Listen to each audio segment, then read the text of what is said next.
Hello guys, இன்னைக்கு ஒரு தரமான மான்வாவை தான் நம்ம பார்க்க போகிறோம். உண்மையிலேயே இதோட ஸ்டோரி வேற லெவலில் இருக்கும். இதை ஆல்ரெடி நான் பார்த்து வச்ச மான்வா தான். கதையும் சும்மா அற்புதமா இருந்துச்சா, சரி அதனால தான் மொத்தமாக முச்ச விட்டலாம் அப்படின்னு சொல்லி கொண்டு வந்தேன். இதோட ஸ்டோரி அது என்னன்னா, நம்ம ஹீரோ வந்து ஒரு ஆர்ஃபனான பையன். அவனை ஏதோ ஒரு கும்பல் பொச்சின்னு போயிட்டு அங்கே போயிட்டு நம்ம ஹீரோ மேலே மாஸ்டர் செல்ஸை அவங்க இன்ஜெக்ட் பண்ணுவாங்க. அது மூலமாக நம்ம ஆளு ஒரு விதமாக மியூட்டேட் ஆயிடுவான். அதுக்கப்புறம் என்ன, ஒரு மாஸ்டராக தான் ஒரு 79 வருஷத்துக்காக இருப்பான். சாகிற நிலைமைக்கு போகும்போது ஹம்போன்னு விட்டு போயிடுவாங்க. அங்கதான் கதைய ஆரம்பிக்கும். நம்ம ஹீரோ திரும்ப ஒரு மனுஷனா மாறுவான் பாருங்க. அந்த இடத்துல பயங்கரமான பவர்ஸ் எல்லாம் அவங்க கிட்ட இருக்கும். அதெல்லாம் வச்சு என்னென்ன பண்ண போறான் அப்படின்னு தான் கதை போகும். முக்கியமா சயின்டிஸ்டுக்கு ரிவெஞ்ச கொடுத்தானா இல்லையா, எல்லாத்துக்கான பதிலும் எபிசோட்ல தெரியும். சோ எபிசோட வெறும் ஒரு 6 இல்ல 7 நிமிஷம் தொடர்ந்து பாருங்க. உங்களுக்கே இந்த மான்வா பிடிக்கும், சில பேருக்கு இது பிடிக்காம போகலாம். நான் தொடர்ந்து ஒரு 6 இல்ல 7 நிமிஷம் பாருங்க. உங்களுக்கு இதோட ஸ்டோரி ரொம்ப பிடிக்கும். ஒரு 3 கீழ இருந்து 4 லைக்ஸ் ஒண்டி அப்படியே போட்டுருங்க. நீங்க லைக்ஸ் போடும் போது தான் இந்த மாதிரி மான்வாஸை என்னால கொண்டு வர முடியும். அதனால லைக்ஸை போட்டுருங்க. அதே மாதிரி இது பெரிய வீடியோனால ஹைப் பண்றேங்க.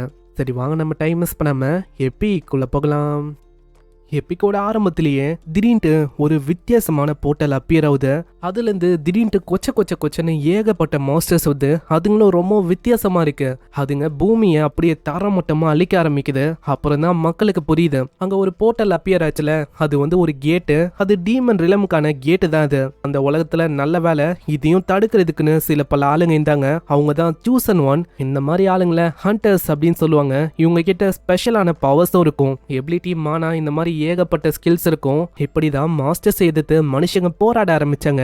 மாஸ்டர்ஸோட எண்ணிக்கை குறையும் போது அங்க எப்படியோ அவங்க சிட்டியும் திரும்பவும் ரீபில்ட் பண்ண ஆரம்பிச்சாங்க. ஆனா என்ன பண்றது, மாஸ்டர்ஸ் குறையிற மாதிரியே இல்ல. அதுங்க குறைய அதுங்க திரும்ப அந்த கேட்ஸ் வழியா வர ஆரம்பிச்சது. ஆனா இதுல என்ன ஒரு கொடுமையான விஷயம்னா, மாஸ்டர்ஸ் இந்த அளவுக்கு வருதுல, அதுக்கேற்ற மாதிரி ஹண்டர்ஸ் இருக்காங்களான்னு கேட்டா கிடையாது. ஹண்டர்ஸா இருக்கிறதே கொஞ்சம் பேர் தான். சில பேரால தான் இந்த மாதிரி அவிகன்ஸா, அதாவது ஒரு ஹண்டர்ஸா மாற முடியும். இதே மாதிரி நிலைமை மோசமாக கூடாதுன்னு சொல்லி சில பல சயின்டிஸ்ட் ஆளுங்க அவங்க என்ன பண்ணாங்கன்னா, ஆர்டிஃபிஷியல் பீயிங்ஸை கிரியேட் பண்ணாங்க. அதுங்க மூலமா மேன் கைண்ட்ஸை இவங்களால காப்பாற்றவும் முடிஞ்சது. இந்த மாதிரி பீயிங்ஸை தான் சிமேரா ஹண்டர்ஸ் அப்படின்னு சொல்லுவாங்க. இதுங்களாம் அவங்க எப்படி கிரியேட் பண்ணாங்கன்னா, ஒரு இறந்து போன மனுஷனை வச்சோம், ஒரு அனிமலை வச்சோம் தான். அது போக கேட்ஸ்ல இருக்கிற அந்த மினரல் அதையும் அதுல கலந்துருப்பாங்க. இப்படிதான் சிமேரா ஹண்டர்ஸ் அப்படின்னு ஒரு விஷயமே உருவாயிருக்கும். அங்க தொடர்ந்து இதே மாதிரி நிறையவே சிமேரா ஹண்டர்ஸ் அவங்க கிரியேட் பண்ணாங்க. அதுக்கு முக்கியமா தேங்க்ஸ் சொல்லணும்னா ஹண்டர்ஸுக்கும் சயின்டிஸ்டுக்கும் தான். ஏன்னா இவங்க மூலமா தான் கொஞ்சம் கொஞ்சமா உலகம் பழைய நிலைமைக்கு போக ஆரம்பிச்சது. எல்லாமே பழையபடி மாறணும்னே இந்த மனுஷங்களோட கிரீடு அது ஒண்டி மாறுமான்னு கேட்டா மாறாது. சில பல சயின்டிஸ்ட் அவங்க இல்லீகலா இந்த சிமேராஸ் எல்லாம் இருக்குல்ல, அது மேலேயும் மனுஷங்க மேலேயும் இல்லீகலா சில பல எக்ஸ்பெரிமெண்ட் அவங்க பண்ண ஆரம்பிச்சாங்க. ஒரு வித்தியாசமான லேப்ல ஒரு 2 சயின்டிஸ்ட் நம்பர் 17 அப்படின்னு ஒரு சிமேராவை அவங்க செக் பண்றாங்க. அங்க பின்னாடி இருக்க அந்த குண்டனும் கத்துறான், அடி ரொம்பலாம் கிட்ட போகாத, இல்லைன்னா அவ்வளவுதான், உன்னோட கதையை அதை முடிக்க வாய்ப்பு இருக்கு. அட பொறுமையாரு, அது ஆல்ரெடி மைண்டால ப்ரோக் ஆகி உட்கார்ந்து இருக்கு. நம்ம ஆர்டர்ஸை கொடுக்காம அதால மூவ் பண்ண முடியாது. அங்க சயின்டிஸ்டுக்கு அந்த சிமேராவோட நிலைமையை பார்க்கும் போதே தெரியுது அதோட நிலைமை எந்த அளவுக்கு மோசமா இருக்குன்னு. அதோட கை அதெல்லாம் அப்படியே அழுகி போயிருக்கும். இதனால அவரு டிசைட் பண்ணிடுறாரு, இதை நம்ம ரிப்போர்ட் பண்ணியாகணும், இல்லைன்னா அவ்வளவுதான், சீக்கிரமாவே இதோட கதையும் முடிஞ்சிடும். இதுக்கப்புறம் வேற ஒரு ரூமை காட்டுறாங்க. அந்த இடத்துல அதே 2 சயின்டிஸ்டும் அந்த சிமேராவை பத்தி தான் சொல்றாங்க. நம்பர் 17 அந்த சிமேராவோட நிலைமை ரொம்ப மோசமா இருக்கு. இதோட உடம்பு ஆல்மோஸ்ட் டெஸ்ட்ராய் ஆயிடுச்சு. இதுவே வேற ஏதாச்சும் சிமேராவா இருந்தா அவ்வளவுதான், இப்போதைக்கு அதோட கதையே முடிஞ்சிருக்கும். சரி அதுகிட்ட எவ்வளோ டைம் இருக்கு? அந்த குண்டா இருக்கிற சயின்டிஸ்ட் தாங்க சொல்றான், ஆல்மோஸ்ட் அதுகிட்ட ஒரே ஒரு மாசமோ ஏதோ தான் இருக்கு. ஆமா அதுதான். இந்த விஷயத்த கேட்டும் முன்னாடி இருக்க அந்த டைரக்டர் அந்த சிமேரா மேல இறக்கம் கூட படாம அப்படியே அந்த டைரக்டரும் சொல்றாரு, ஹேய் நீங்க 2 பேரும் என்ன பண்ணுங்க, அந்த சிமேராவை நெக்ஸ்ட் கேட்டுக்கான மிஷினுக்கு கொண்டு போங்க. முன்னாடி வர அட்டாக்ஸ் எல்லாத்துக்குமே அதை பயன்படுத்துங்க. ஆனா ஒரு விஷயம் நல்லா ஞாபகம் வச்சுக்கோங்க, அதுக்கு ரிட்டர்ன் ஆர்டர் அதை ஒண்டி நீங்க கொடுக்க கூடாது. சீன் அப்படியே டீமன் ரிலியத்துக்குள்ள போகுது. அங்க வித்தியாசமா பறக்கிற மாதிரி இருக்க ஒரு மாஸ்டர் அப்பியர் ஆகுது. அது சிமேராவை நோக்கி வருமா, ஆனா ஒரு சில செகண்ட்ஸ்லயே வந்த மாஸ்டரை அது ஒண்ணுமே இல்லாம பொடி ஆக்கிது. வித்தியாசமா வாயிலா இருக்கிற ஒரு பிளான்ட் மாதிரி ஒரு மாஸ்டரும் வரும். ஆனா ஒரு சில ஸ்லாஷஸ் தான், அதுவும் அங்க பொடியா போகுது. திரும்பவும் ஏகப்பட்ட மாஸ்டர்ஸ் வரும். அதோட பீம்ஸை வச்சு மொத்தமா எல்லாத்தையுமே அழிக்கும். அந்த இடத்துல இதை பாக்குறவங்க எல்லாருமே ரொம்ப ஆச்சரியமாகறாங்க. அட இந்த சிமேரா என்னப்பா இந்த அளவுக்கு பயங்கர ஸ்ட்ராங்கா இருக்கு. ஏன்னா ஒரே மூளை முன்னாடி இருக்க ஒட்டுமொத்த மாஸ்டரையும் அதை அழிச்சிச்சு. நம்ம எதிர்பார்த்த மாதிரியே எஸ்ரங் சிமேராலாம் ரொம்ப ஸ்ட்ராங்கரா தான் பாருக்கு. சைட்லயே அந்த கேட்டை பார்த்து இன்னொருத்தனும் யோசிக்கிறான், கேட்டும் மட்டும் இப்போ இருக்குது. ஆனா நம்ம அவளைக்கும் கவலைப்பட வேணாம். இங்க வந்து சின்ன சின்ன மாஸ்டர்ஸ் இதுங்களை நம்ம கொன்னா போதும். ஏன்னா அந்த எஸ்ரங் சிமேரா ஹண்டர் இருக்கு. அதால தனியாவே பெரிய பெரிய மாஸ்டர்ஸ் அசால்ட்டா கொல்ல முடியும். அங்க திடீர்னு இவங்க வந்து கேட்ட அப்படியே கொஞ்சம் கொஞ்சமா சுருங்குமா. அதனால அவன் கத்தி சொல்றான், அட சீக்கிரம் வாங்க, கேட் வந்து சுருங்குது. அங்க இது கேட்டவனே எல்லாருமே ஓடி போறாங்க. பின்னாடியே அந்த பொண்ணும் கேக்குறான், ஆமா அந்த சிமேரா அதை நம்ம அப்படியே விட்டு போக போறோமா? நம்மளுக்கு ஆர்டர் கிடைச்சபடி பார்த்தா நம்ம அதை அப்படியே விட்டு தான் போகணும். எப்படி பார்த்தாலும் நம்ம ஆர்டர் கொடுக்காத வரைக்கும் அதால மூவ் பண்ண முடியாது. ஆனா அந்த பொண்ணுக்கு கொஞ்சம் கஷ்டமா இருக்கு. எதுக்காக அந்த சிமேராக்கு இப்படி பண்ணும்? ரொம்பலாம் நீ அதை நினைச்சு பாவம் பார்க்காத. ஏன்னா அது ஒரு நான் லிவிங் ஆர்கனிசமா தான். அதனால நம்ம முன்னேறி போயினே இருக்கலாம். நான் ஜஸ்ட் நம்ம ஆர்டர் கொடுப்போம், அதை வெறுமா அதால ஃபாலோ பண்ண முடியும், அவ்வளவுதான். இன்னொரு பக்கம் அந்த சிமேராவை வேற ஒரு கிராப் மாஸ்டர் பயங்கரமா தாக்குது. இதனால அதோட உடம்பு அப்படியே துண்டு துண்டா போகுது. இருந்தாலும் அந்த சிமேரா ஹண்டர் விடவே இல்ல, பயங்கரமா தாக்கிங்கன்னு இருக்கு. ஏன்னா அதுக்கு திரும்பவும் வரணும், அதுக்கான ஆர்டர் வந்து கொடுக்கவே இல்ல. இந்த ஆபரேஷன்ல ஒண்டி கிட்டத்தட்ட 2000க்கும் மேல நிறையவே மாஸ்டர் அலைஞ்சு போயிடுச்சு. அங்க கடைசியில அதோட தலை ஒண்டி தான் மிச்சம் இருக்கும். அதோட மெமரிஸ் எல்லாமே அங்க வந்துட்டு போகுது. உண்மையை சொன்னா இது ஒரு சிமேராவே இல்ல, இது உண்மையிலேயே ஒரு மனுஷன். அவன் 9 வயசு இருக்கும் போது அவனுக்கு கிட்னாப் பண்ணாங்க. அவனோட சின்ன வயசு அது எப்படி போச்சுன்னா, அவன் பிறக்கும் போதே ஒரு அனாதை. நம்ம ஹீரோ வளர்ந்ததே ஒரு ஆர்ஃபனேஜ்ல தான். அவனுக்கு 9 வயசு இருக்கும் போதே பசங்க எல்லாருமே அவனை கேலி பண்றது, கல்லு தெரியுது, இந்த மாதிரி விஷயத்தெல்லாம் பண்ணாங்களா. நம்ம ஹீரோவால அந்த விஷயத்த சுத்தமா ஏத்துக்க முடியல. இதனால ஆளாச்சிருப்பான். அங்க பெரிய சண்டையா இருக்கும். அதுக்கு அந்த ஆர்ஃபனேஜோட ஹெட் அவரு நம்ம ஹீரோவை கத்தின்னு இருக்காரு. எதுக்காக அப்படி பண்ணனு அவருக்கு நல்லாவே தெரியும். அந்த பசங்க மேலேயே தப்பு இருக்கு. இருந்தாலும் கத்திக்கினே இருப்பாரா. நம்ம ஹீரோ எதுவுமே அங்க சொல்ல மாட்டான். கட்டத்துல கடுப்பாய் ஆர்ஃபனேஜை விட்டு அந்த பையனை அனுப்பி விட்டுறாங்க. நீ சொல்ல சொல்ல கேட்க மாட்டேன்னு நினைக்கிறேன், மரியாதையே ஓடிடு, உன்னை இதுக்கு மேலேயே நல்லா பாத்துக்க முடியாது. அந்த இடத்துல இதனால பாவம் போக வேற வழியே இல்லாம அங்க ஸ்னோல விழுந்து கிடப்பான். அந்த டைம்ல தான் அந்த சயின்டிஸ்டோட கேங் அவங்க வரும். அவங்களுக்கு இது ஒரு நல்ல வாய்ப்பா தெரியும். ஏன்னா செத்து போன உடலை வச்சு பண்றதோட உயிரோட பசங்க ஸ்லம்ல கிடைக்கும் போது இந்த மாதிரி வாய்ப்பா நம்ம எதுக்கு விடணும் அப்படின்னு சொல்லி கொண்டு போயிடறாங்க. அந்த பைத்தியக்கார சயின்டிஸ்டும் நம்ம ஹீரோவை அப்படியே கட்டி போட்டு வச்சாரான். அவனால நகர கூட முடியல. நம்ம ஹீரோக்குன்னு ஒரு பேரையும் வைக்கிறாங்க, நம்பர் 17ன்னு. அவ்வளவுதான், இவனால நகர முடியாது, ஓடவும் முடியாது. இதுக்கு மேல சீக்கிரமா அந்த இன்ஜெக்ஷனை போடுங்க. அங்க ஹீரோ மேல எஸ் ரேங்க்ல இருக்க சில்க் வார்ம் அந்த செல்ஸை பயங்கரமா அவங்க இன்சல்ட் பண்றாங்க. அங்க ஹீரோவோட கையெல்லாம் ஒரு விதமாகும். ஆனா அவனால எதுவுமே பண்ண முடியல. அந்த மாதிரி டைம்லயும் படுப்பாவிங்க அப்படியே வெறுமா பார்த்துன்னு தான் இருக்காங்க. ஆனா இதுலயும் என்ன ஒரு ஆச்சரியமான விஷயம்னா, நம்ம ஹீரோ மேல எந்த விதமான சைடு எஃபெக்டும் இல்ல. பரவாயில்லையே, இவன் வந்து ரொம்ப ஸ்பெஷலா இருக்கான்பா. ஏன்னா இவனுக்கு ஏகப்பட்ட எபிலிட்டிஸ் கெயின் ஆயிருக்கு. அது போக அவனோட எக்ஸ்டர்னல் அப்பியரன்ஸும் பர்சனாலிட்டியும் அப்படியே மெயின்டைன் ஆயிருக்கு. இப்படி இவனுக்கு எதுவுமே ஆகலையா, அதனாலேயே இவங்களோட ஆர்வம் இன்னும் அதிகமாகுது. அந்த இடத்துல தொடர்ந்து எக்ஸ்பெரிமெண்ட் மேல எக்ஸ்பெரிமெண்டா போறாங்க. 64 வருஷத்துக்கு முன்னாடி நம்ம ஹீரோ இப்ப நல்லாவே வாழ்ந்துட்டான். அவன் கிட்ட ஏகப்பட்ட எபிலிட்டிஸ் இருக்கு. முன்னாடியே ஒரு மாஸ்டரும் கொல்ல வரும், ஒரே ஒரு பீம் அட்டாக் தான் பண்றான். அதுக்கே அந்த இடமே தாரம் மட்டமாலி. இது அங்க இருக்கிற ஒரு லேடியும் தேங்க்ஸ் சொல்றாங்க, காப்பாத்தினதுக்கு ரொம்ப நன்றிப்பா. அங்க இப்படி இந்த விஷயம் நடக்கும் போது என்னன்னு தெரியல, சடனா உன்னோட கான்சியஸ்னஸ் அங்க வரும். ஆமா, நான் இங்க என்ன பண்ண இருக்கேன். அட நம்பர் 17 என்ன ஆச்சு, எதுக்காக நீ நின்ட்ட? உன்னோட பழைய மெமரிஸ் அது உனக்கு வந்திருக்கு போலியே. பரவாயில்லப்பா, ஃபைனலி அந்த சைடு எஃபெக்ட் வந்து இப்ப ஷோ ஆகுதா. மாலுக்கு புரியல சைடு எஃபெக்டான்னு மொழிப்பான். ஆனா அப்பயும் விடாம நம்மால புடிச்சு போட்டுறாங்க. அங்க அடுத்ததா அவங்க என்ன பண்ணாங்கன்னு தெரியுமா? என்னை புடிச்சு வச்சு 15 வருஷத்துக்கு 500 டிஃப்ரெண்டான மாஸ்டரோட செல்ஸ் அதை என் மேல போட்டாங்க. அதனால என்னோட உருவமே ஒரு மாதிரி வித்தியாசமா மாற ஆரம்பிச்சது. ஆனா அவங்களுக்கு இதெல்லாம் ரொம்ப ஃபன்னா இருந்துச்சு. அவங்கள பொறுத்த வரைக்கும் நான் தான் ஒரு மாஸ்டர் பீஸ் அப்படின்லாம் சொல்லிருந்தாங்க. ஆனா கிராஜுவலா என்னோட உருவம் சேஞ்ச் ஆகி ஒரு நாய் மாதிரி மாறிச்சு.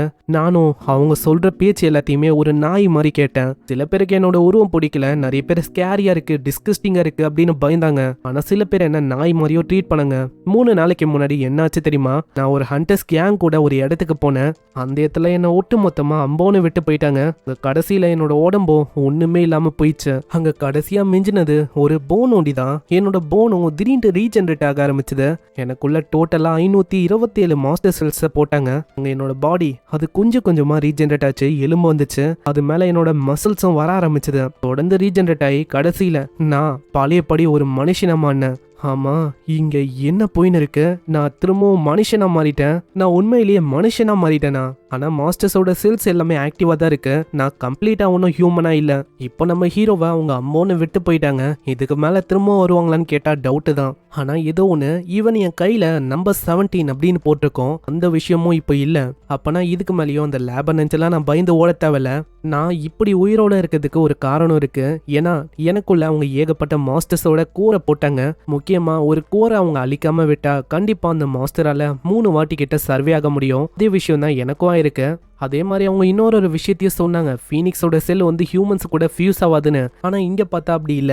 அதே மாதிரி சைடு எஃபெக்ட்ஸ் எல்லாமே இப்போ எனக்கு போயிடுச்சு. இதுக்கு முன்னாடி என்னோட மண்டை முழுக்க ஃபாகால நிறைஞ்சிருந்தா எப்படி இருக்கும் அந்த மாதிரி எனக்கு ஃபீலிங்கை தரும். அது போக அவங்க என் மேல ஒரு ஸ்பெல்லையும் போட்டாங்க, நான் அவங்கள ஏமாத்தக்கூடாதுன்னு. ஆனா அந்த ஸ்பெல்லும் இப்போ போயிடுச்சு. அப்போனா என்னோட நாய் மாதிரி இருக்கிற அந்த வாழ்க்கை அது அவ்வளவுதான் முடிஞ்சு போயிடுச்சு. ஃபைனலி இப்போதான் என்னால ஒரு மனுஷன் மாதிரி வாழ முடியும்னு நினைக்கிறேன். இதுக்கு முன்னாடி அந்த லேப்ல எனக்கு கொடுக்கப்பட்ட பேரு நம்பர் 17. ஆனா எனக்குன்னு ஒரு ரியலான நேம் இருக்கு. அது எனக்கு ஞாபகம் இல்ல. அதை பத்தி அவன் யோசிக்கிறான். இதுக்கு முன்னாடியே அந்த லேப்ல இருக்க அந்த பைத்தியக்கார சயின்டிஸ்ட், அவனே ஒரு பைத்தியக்காரன். அவன் நம்ம ஆளுக்கிட்ட சொன்னான், இதுக்கப்புறம் ஆயிரக்கணக்கான பேரை நீதான் காப்பாத்தணும். அன்னைக்கு நம்ம ஹீரோவோட நிலைமை அது ஹிப்னோசிஸ்ல இருக்கும். அன்னைக்கு அவனால எதுவுமே சொல்ல முடியல. சீன் அப்படியே பிரசன்ட்டுக்கு வந்து அந்த விஷயத்த ஆளு நான்சென்ஸ் அப்படின்னு சொல்றான். என்ன மாதிரி ஒரு ஆர்ஃபனால எப்படி நிறைய பேரை காப்பாற்ற முடியும்? உண்மையிலேயே இது ஒரு நான்சென்ஸான விஷயம் தான். ஆனா ஏதோ ஒன்று இப்போதைக்கு நான் ரிவெஞ்சை பத்தி யோசிச்சா டார்கெட்னு ஒன்று இருக்கணும். அது போக இதுக்கு முன்னாடி நான் ரிவெஞ்சை கொடுக்க ஆசைப்பட்டேன்ல, அந்த மாதிரி இப்போ என்னால் ரிவெஞ்சை கொடுக்க முடியுமான்னு கேட்டால் கண்டிப்பாக முடியாது. இப்போ ஒரு ஹியூமனோட வாழ்க்கையை என்னால் வாழ முடியாது. என்னோட இஷ்டத்துக்கு நான் வாழ வேண்டியதான். கண்டிப்பாக டைம் வரும். அந்த டைம்ல தன்னால என் முன்னாடி வருவாங்க இப்படின்னு ஆளு சொல்றான். அந்த இடத்துல ஆளு ஒண்ணுமே போடல. அவனோட பிரைவேட் பார்ட்டை இந்த சூரியன் தான் பிரகாசமான ஒளியை வச்சு அப்படியே மறைக்குது. சரி, ஒரு ஹியூமனா வாழ ட்ரை பண்ண வேண்டியதான். அதுக்கு ஃபர்ஸ்ட் துணி வேணும். பல வருஷத்துக்கு முன்னாடி நான் என்ன விதமான துணியை போட்டேன் அது உனக்கு தெரியல அப்படின்னு அவன் வேற ஒரு இடத்துக்கு போறான். அந்த இடத்துல ரிவரும் இருக்கும். அப்படியே அவன் சைட்ல வரும்போது ஒரு வித்தியாசமான கிரியேச்சரை பார்க்கறான். இந்த கிரியேச்சர் ரொம்ப ஸ்ட்ராங்கா எனக்கு தெரியுது. மேஜரா எந்த விதமான இன்ஜுரிஸும் இருக்கிற மாதிரி தெரியல. அப்படி பார்க்கும்போது இது மேல பாய்சன் அதுதான் அஃபெக்ட் ஆயிருக்குன்னு நினைக்கிறேன். ஒரு துணியை உருவாக்க எப்படியோ லெதர் வந்து தேவைப்படும். இதுதே எடுத்துக்க வேண்டியதுதான். அவனோட கையை ஒரு பிளேடா மாத்துறான். ஆல்ரெடி நம்மளால லேப்ல இருக்கும் போதே எப்படி ஸ்கின்னை விட்டுறது ஏகப்பட்ட விஷயத்த அங்க கத்திருப்பான். அதே விஷயத்த அவன் பண்றான். அப்படி பண்ணும்போது ஒரு வித்தியாசமான கேஸ் வரும். அது ஒரு பாய்சனஸான கேஸ் தான். அந்த இடம் முழுக்க பரவுது. ஆனா நம்ம ஹீரோக்கா எதுவுமே ஆகுது. நான் அவனே ஒரு சிமிரா ஹண்டர்ல. பரவாயில்லப்பா, என்னோட ஃபர்ஸ்ட் ட்ரைலயே நான் ஸ்கின் எடுத்துட்டேன். நெக்ஸ்ட் அதை வாஷ் பண்றான். வாஷ் பண்றதுக்கு முன்னாடி வரைக்கும் அது சாஃப்டா இருக்கும். திடீர்னு அது ரஃபா மாறிடும். இதை பார்க்கும் போதே தெரியுது இந்த மாஸ்டரோட ஏதோ ஒரு விதமான ஆட்ரிபியூட்னு நினைக்கிறேன். ஆனா இதுக்கும் என்கிட்ட ஒரு வழி இருக்கு. அங்க அடி அடின்னு பயங்கரமா அடிக்கிறான். கடைசியில அது பழையபடி ரொம்ப சாஃப்டா மாறிது. இது போதும்னு நினைக்கிறேன். ஆனா இதுலயும் என்ன ஒரு ஆச்சரியமான விஷயம்னா அந்த மாஸ்டர் இன்னமும் அங்க சாகல. பின்னாடி அப்படி எட்டி பாக்குது. இன்னொரு சைடு அந்த லெதர்ல ஓட்டையெல்லாம் போட்டு நம்மால கையெல்லாம் விட்டுக்கிறான். இதே மாதிரி ஃபைனலி அவனுக்குன்னு ஒரு ட்ரெஸ் அவங்க உருவாகுது. லைட்டா பாய்சன் வந்திருக்கும். ஆனா திரும்பவும் கழுவலாம் அவனுக்கு டைம் இல்ல. இதனால அப்படியே விட்டுறான். அட என்னப்பா நீ வந்து சாகலியா? ஆனா இந்த வார்த்தையை கேட்டோன்னே மாஸ்டரும் அப்படி இப்படின்னு ஆட்டமா மண்டிய. அதுலயே நம்மளுக்கு புரியுது இதால ஹியூமன்ஸோட பாஷையும் புரிஞ்சிக்க முடியுதான். ஆனா இப்பதான் எனக்கு புரியுது எதனால அதோட தோல் ரொம்ப ஸ்னிஃபா இருந்துச்சுன்னு. இதுவே உயிரோட இருக்கும் போது அதோட லெதர் அதுவும் அப்படிதானே ரியாக்ட் பண்ணும். இதுவே நான் பழைய நானா இருந்தா யோசிக்காம இதை மொத்தமா முடிச்சிருப்பேன். ஆனா இப்போ நான் பழைய படியில நான் ரொம்ப டிஃப்ரெண்ட். நீ ரொம்ப லக்கினே வச்சுக்கோ. உனக்கு வாழ்றதுக்கு 2வது வாய்ப்பு தரேன், ஓடிப்போ. அப்படி தலைவிதி இருந்தா கண்டிப்பா நம்ம திரும்பவும் மீட் பண்ணலாம் இப்படின்னு அவன் கேவுக்கு வரான். இப்போ துணியோட பிரச்சனை வந்து சால்வ் ஆயிடுச்சு. இப்போ எனக்குன்னு ஒரு வீடு வேணும். அந்த இடமே கிராக் ஆகுற மாதிரி ஏதோ ஒரு சவுண்டு கேட்கும். அதுக்கு காரணம் ஒரு பெரிய பூரா தான். அதுவும் டைரக்டா நம்ம ஹீரோ தாக்க வருமா. அப்பயும் நம்மளால அதை கண்டுக்கல. இந்த இடம் வந்து இருட்டா இருக்குப்பா அப்படின்னு அவன் சொல்லிருப்பான். கிட்ட வரும்போது வெறும் ஒரே ஒரு கையை வச்சுதான் அவன் தாக்குதலை பண்றான். அந்த மாஸ்டரோட தலையும் ஒண்ணுமே இல்லாம இது நம்ம ஆளுக்கு அந்த இடமும் பிடிக்கல. அதுக்கப்புறம் அவன் வேற ஒரு இடத்துக்கு வரான். அது பனியா இருக்கிற ஒரு இடம் தான். அந்த இடத்துல நம்மால பார்த்தோன்னே அங்க இருக்கிற மாஸ்டர்லாம் அப்படியே பயந்து போயிட்டு நோவா இருக்கிற இந்த இடத்த பாத்துக்கினே அவன் சொல்றான், கண்டிப்பா இந்த இடமும் சூட்டபிளா இருக்காது. ஏன்னா இந்த மாதிரி குளிரான இடத்துல ஃபுட்டு அது கிடைக்கிறது ரொம்ப கஷ்டமான விஷயம். இதுக்கப்புறம் வேற ஒரு இடத்துக்கு போறான். அந்த இடம் ஸ்மெல்லியா இருக்கு. இன்னொரு இடத்துக்கு போனா அந்த இடம் பிசு பிசுப்பா இருக்கு. இன்னொரு இடத்துக்கு போனா அந்த இடம் ரொம்ப சூடா இருக்கு. போற இடம் முழுக்க அங்க செட்டே ஆகாது. அதுக்கப்புறம் ஒரு பர்ஃபெக்டான இடத்துக்கு வரான். நீர்வீழ்ச்சிலாம் இருக்கு. நான் சுத்தமா யோசிக்கல இந்த மாதிரி ஒரு கொடூரமான இடத்துல இந்த மாதிரி ரொம்ப அழகான விஷயத்தெல்லாம் என்னால பார்க்க முடியும்னு. சரி அப்புறம் என்ன தாவிட வேண்டியதான். ஆளு மலைக்கு மேல இருந்து குதிக்கிறான். இதுவே ஒரு சாதாரணமான பர்சனா இருந்தா அவ்வளவுதான், இப்போதைக்கு அவனோட கதையை மொத்தமா முடிஞ்சிருக்கும். ஆனா நம்மால அப்படி இல்ல, SS ரேங்க்ல இருக்க ஒரு வாரியர் அவன். அந்த இடத்துல வாட்டர் ரொம்ப கிளியரா இருக்கு. பரவாயில்லையே, இங்க பெரிய பெரிய மீனெல்லாம் இருக்கா. இதெல்லாம் பார்க்கும்போது இங்கே ஒரு வீடு அமைச்சு இங்கே நேச்சரோட நேச்சரா ஃபிஷ்ஷிங்கு ஃபார்மு இந்த மாதிரி பண்ணி ஜாலியாக வாழ வேண்டியதுதான். ஏன்னா இந்த இடம் முழுக்க நிறையவே பூவும் இருக்கு, நிறையவே மரமும் இருக்கு, காத்தும் ரொம்ப கிளியரா இருக்கு. பரவாயில்ல, இந்த இடம் நல்லா இருக்கு. அவ்வளவுதான், நான் டிசைட் பண்ணிட்டேன். இதுக்கு மேலேயும் சியோண்டோனோட வீடா இருக்க போது இதுதான். நம்ம ஹீரோ அவனோட பேரை தான் சொல்றான். வேற இடத்துல திடீர்னு ஒரு போர்ட்டலும் அப்பீர் ஆகுது. அதுக்குள்ள இருந்து ஏதோ ஒரு வித்தியாசமான பயங்கரமான ரோபோட்டும் வருது. அந்த ரோபோட்டும் இங்க இருக்கிற இடத்தெல்லாம் பார்த்துக்கினே சொல்லுது, அட இதுதான் டீமன் ரிலியமா. நம்ம ஹீரோ அந்த இடத்த பார்க்குறான். அந்த இடத்துல ஃப்ரெஷ்ஷான பூ இருக்கு, ஃப்ரெஷ்ஷான காத்தும் இருக்கு. இங்கேதான் பக்கத்துலயே வாட்டர் ஃபாலும் இருக்கு. இதுதான் பர்ஃபெக்டான இடம்னு நினைக்கிறேன் என்னோட ஹவுஸை பில்ட் பண்றதுக்கு. ஃபர்ஸ்ட் அங்க இருக்கிற மரத்தை அவன் வெட்டி போறான். அவ்வளவுதான், லேண்டு வந்து தயாராயிடுச்சு. ஆனா இன்னமும் கீழே வந்து இந்த மரம்லாம் இருக்கு. அது போக இதையும் நம்ம ஐட்டம்ஸா பயன்படுத்திக்க முடியும். அதனால மரத்தை அவன் சைடா வச்சிடறான். ஆனா கீழே அந்த மரத்தோட வேரெல்லாம் இருக்குமா, அதையும் அவனோட பவரை வச்சு ஒண்ணுமே இல்லாம ஆக்கிறான். அந்த இடமும் சூப்பரா மாறிது. பரவாயில்ல, இது போதுமே. வெறும் உன்னோட கையால மூவ் பண்ணிட்டேன், இதுக்கப்புறம் என்ன கட்ட ஆரம்பிக்க வேண்டியதான். அங்க சைட்ல மரத்தெல்லாம் அவன் வச்சால, அந்த மரத்தோட அந்த கட்டை அதை வச்சு அவன் பேஸை உருவாக்குறான். மேல மேல இன்னமும் கட்டும் போது நம்ம ஹீரோ கிட்ட ஆணிலாம் இருக்காது ஆவியஸா. அதனால ஸ்லைமுக்கான ஏதோ ஒரு ஜெல் இருக்கும், அதை அவன் தடவுறான். இதை நான் தடவிட்டாலே போதும், இது இப்போ ரொம்ப சாஃப்டா இருக்கும். கொஞ்ச நேரத்துல இது இன்னமும் ஹார்டன் ஆயிடும், வாட்டர் ப்ரூஃபாவும் இருக்கும். அதே மாதிரி நான் ஜெல்லை போட்டனால மாஸ்டர்ஸும் வராது. அவ்வளவுதான், வீடு வந்து தயாரு. ஆனா ஏன் தெரியல, ஏதோ ஒரு விஷயம் இங்க மிஸ் ஆகுற மாதிரி எனக்கு ஃபீல் ஆகுது. அங்க நல்லா யோசிக்கும் போது உன்னோட பாஸ்ட்ல, அதாவது அவன் சின்ன பையனா இருக்கும்போது அங்க லேப்ல ஒரு விஷயத்த காட்டியிருப்பாங்க. அது ஒரு ஃபுட்டேஜ் தான். அதாவது கேட்ஸ் எல்லாம் அப்பியர் ஆகுதுக்கு முன்னாடி எல்லாரோட வாழ்க்கையும் இப்படிதான் இருந்துச்சு. வீடு, கார்டனு, நாய்க்குட்டி, இந்த மாதிரி விஷயம்லாம் இருக்கும். அங்க இப்பதான் ஆளுக்கு புரியுது, அங்க நாய்க்குட்டியும் இல்ல, கார்டனும் இல்ல, அதுதான் மிஸ் ஆகுது. ஆப்வியஸா என்னால நாய்க்குட்டியை இந்த மாதிரி இடத்துல வளர்க்க முடியாது, ஏன்னா இது ஒரு டீமன் ரிலேம். ஆனா கார்டனிங்க என்னால பண்ண முடியும். ஆனா யோசிக்கிறேன் எந்த மாதிரி விஷயத்த இங்க வளர்க்கலான்னு. இங்க பக்கத்துல ஸ்னோவா இருக்கிற ஒரு ரீஜன் இருக்குல்ல, அங்க மாந்திரகோராஸ் அப்படின்னு ஒரு செடி இருக்கு. அதை இங்க நட முடியும்னு நினைக்கிறேன். அதனால ஸ்னோவா இருக்கிற அந்த ரீஜனை நோக்கி தான் ஆளு போக ஆரம்பிக்கிறான். ஏன்னா இந்த செடி இருக்குல்ல, யூஸ்வலா ஸ்னோயி மவுண்டன்ல ரொம்ப டிமானிக் எனர்ஜி திக்கா இருக்கிற இடத்துல தான் இதுங்க வளருமே. மூலா விழும் போது இப்பதான் எனக்கு ஞாபகம் வருது, இதே மா டைம் விழும் போது தான் நானும் கிட்னாப் ஆனேன். கிட்னாப்பாயி நான் சிமேராவை மாறினதும் ஒரு நல்ல விஷயமா தான் இருக்கு. எப்போ நான் ஒரு சிமேராவை மாறினோ அப்பயே சாகிறத பத்தியும் குளிர பத்தியும் பசியை பத்தியும் எனக்கு சுத்தமா கவலையே இல்லை. இங்க இருக்கிற டிமானிக் எனர்ஜியை வச்சு பார்த்தா இங்கதான் பக்கத்துல எங்கேயோ அந்த செடி வந்து இருக்கிற மாதிரி இருக்கு. அங்க போற வழியிலேயே ஏகப்பட்ட செடியும் இருக்கும். இதுதான் அவன் தேடி வந்த செடியும். அங்க இதை பாத்துக்கினே அவன் சொல்றான், இதெல்லாம் எப்படிப்பட்ட செடினா, லைட்டா என்விரான்மெண்ட் சேஞ்ச் ஆனாலே போதும், இதுங்க ஈஸியா இருந்துரும், அந்த மாதிரி செடி இது. அதே மாதிரி இதை எடுக்கும் போது பார்த்துதான் ஹேண்டில் பண்ணும், ஏன்னா இதுங்க பயங்கரமா கத்தும். அதனால சின்ன செடி எடுக்கிறது ஒரு நல்ல விஷயமா இருக்கும், ஏன்னா அதுதான் சீக்கிரமா அடாப்டும் ஆகும். அந்த இடத்துல அந்த செடி பயங்கரமா கத்தும் அப்படின்னு அவன் யோசிக்கிறான். ஆனா அந்த செடி ஏதோ தூங்கி தான் இருக்கு. இன்னொரு செடி எடுக்கும் போதும் அதே விஷயம் தான் ஏற்படுது, அந்த செடியும் தூங்கின்னு இருக்கு. அதுங்களும் வித்தியாசமா இது வளருமா, அதை பார்க்கும் போதே அவனுக்கு தெரியுது, அட என்னப்பா இது தூங்கும் போது பேசுதா இதுங்க. இதுக்கு முன்னாடி நான் அந்த லேப்ல பார்த்த வரைக்கும் இதுங்க பயங்கரமா கத்தும். ஆனா இப்பதான் எனக்கு விஷயம் புரியுது, ஹியூமன்ஸோட உலகத்துல டிமானிக் எனர்ஜி அது ரொம்ப கம்மி. அந்த டைம்ல இதோட ஸ்ட்ரெஸ் லெவல் அது ரொம்ப அதிகமா இருக்கும். அதனால தான் எடுத்த ஒரு சில செகண்ட்ஸ்ல இதுங்க அழிஞ்சு போச்சு. ஆனா இங்க அப்படி இல்லை, இது டிமானிக் ரிலேயத்துல இருக்கு, டிமானிக் எனர்ஜியும் ரொம்ப அதிகமா இருக்கு. ஆனா இப்போ எனக்கு புரியாத விஷயம் என்னன்னா, நான் எடுத்தோ இதுங்க ஓடுறதுக்கு ட்ரையே பண்ணல. அப்பனா இப்படி இருக்குமோ, நானும் அது மாதிரி தான் அப்படின்னு அது யோசிக்குதோ. ஏன்னா இந்த பிளான்ட்டோட செல்லியோனோட பாடியில இன்ஜெக்ட் பண்ணிருக்காங்க, அதனால தான் இப்படி ஆகுதோ.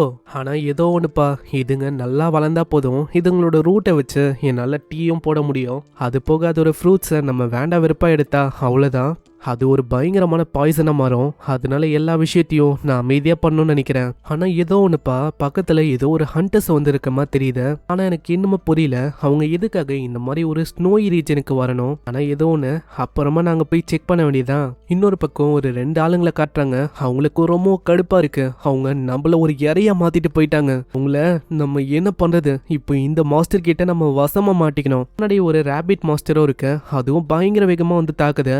கரெக்டா கரெக்டான டைம்ல ஒரு பேரியரை கேஸ் பண்றாரு. ஆனா அந்த பேரியரோ கொஞ்சம் கொஞ்சமா உடைய ஆரம்பிக்குது. அவ்வளவுதான், நம்ம எல்லாருமே சாக போறோம்னு நினைக்கிறேன். எதுக்காக நான் வாலண்டியரா ஒத்துக்கினேன். அந்த ஓடி போன சிமிராவை நான் தான் கண்டுபிடிக்கணும்னு. யாராச்சும் காப்பாத்துங்க அப்படின்னு அவன் கத்துறான். அந்த பேரியரோ உடையுது. அவன் கத்துன அந்த குரலும் கடவுளுக்கே கேட்ட மாதிரி கரெக்டான டைம்ல நம்ம ஹீரோவும் வரான். அந்த இடம் முழுக்க புகை மூட்டமா இருக்கும். அட, அது ஒரு மனுஷனா?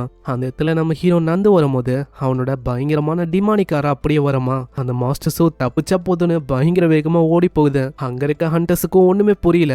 ஆமா, யார் இவனை பார்த்து எதுக்காக பீரங் மாஸ்டர் எல்லாம் இப்படி பயந்து போகுது? அங்க அவரை பத்தியும் பக்கத்துல இருக்க அந்த பையனை பத்தியும் அவன் சொல்றான். என்னோட பேரு கிம், இவனுக்கால இவன் ஜூ.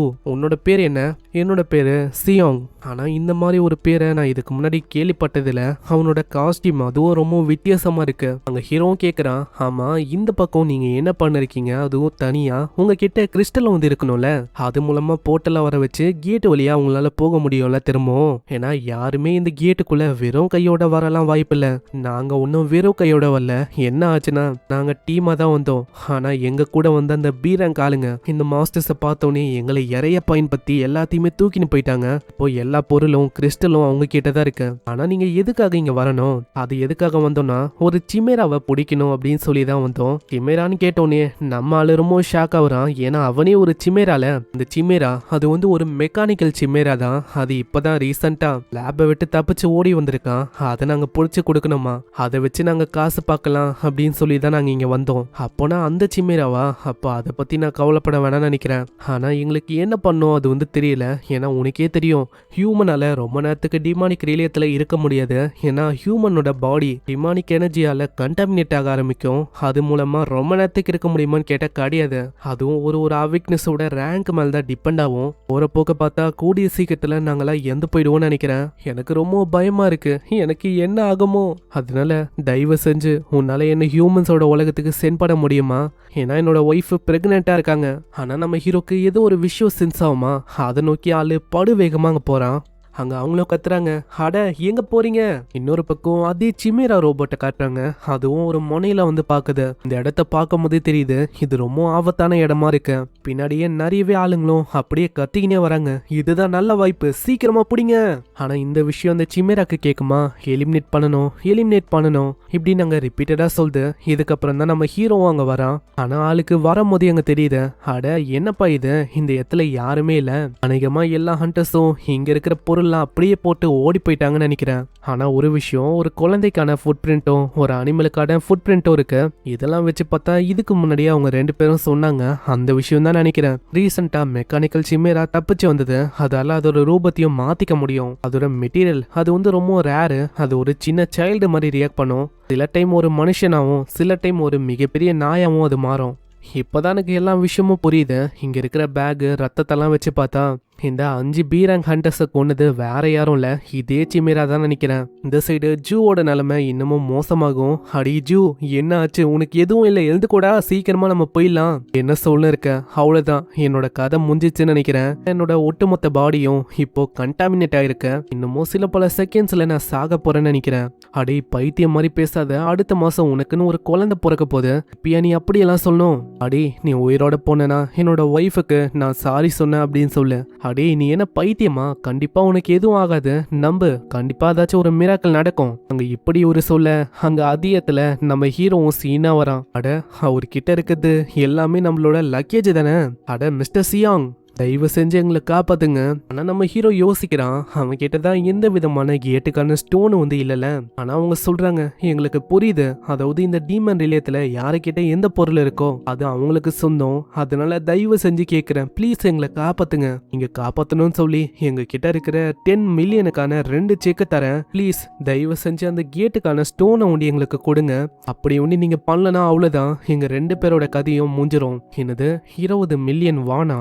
டீமன் ரிலேயத்துல மணிக்கு எந்த விதமான யூஸும் இல்ல. ஆனா ஹியூமன்ஸோட உலகத்துல கண்டிப்பா அது ஒரு உதவியா இருக்கும். சரி இந்தாங்க ஸ்டோனு, ரொம்ப நன்றி. இந்த ஃபேவரை என்னோட லைஃப் முழுக்க நான் கண்டிப்பா மறக்க மாட்டேன். அடே சியாங்கு, சீக்கிரம் எழுதுக்கும், நம்ம சீக்கிரமா இந்த இடத்தை விட்டு போகணும். போறதுக்கு முன்னாடி ஹீரோவும் கேக்குறான், ஆமா இந்த ஸ்டோனோட வேல்யூ அது எவ்வளோ? 2 லட்சம் யுவானா? இல்ல அது வந்து 1 மில்லியனு. அட அவ்வளவுதானா? அப்படி பார்த்தா நீங்க நிறைய விஷயத்த எனக்கு குத்த மாதிரி இருக்க. இன்னமும் உங்களுக்கு நிறைய விஷயத்த நான் கொடுக்கணும் அப்படின்னு நினைக்கிறேன். சரி அதுக்கு பதிலா நான் இந்த விஷயத்த பண்றேன். அங்க மானவ அவன் இன்ஜெக்ட் பண்ண ஆரம்பிக்கிறான். இதை பார்த்து அவங்க கத்துறாங்க, அட நீங்க என்ன பண்ணிருக்கீங்க, கரெக்டான அளவுல ஒரு ஹண்டருக்கு மானவ இன்ஜெக்ட் பண்ணலன்னா அவ்வளவுதான், ரெண்டு பேருமே கண்டிப்பா இறந்து போயிடுவோம் இப்படின்னு பயப்படுறாங்க. ஆனா ஒரு சில செகண்ட்ஸ்ல அந்த டிமானிக் எனர்ஜியும் அப்படியே பியூரிஃபை ஆயிடுது.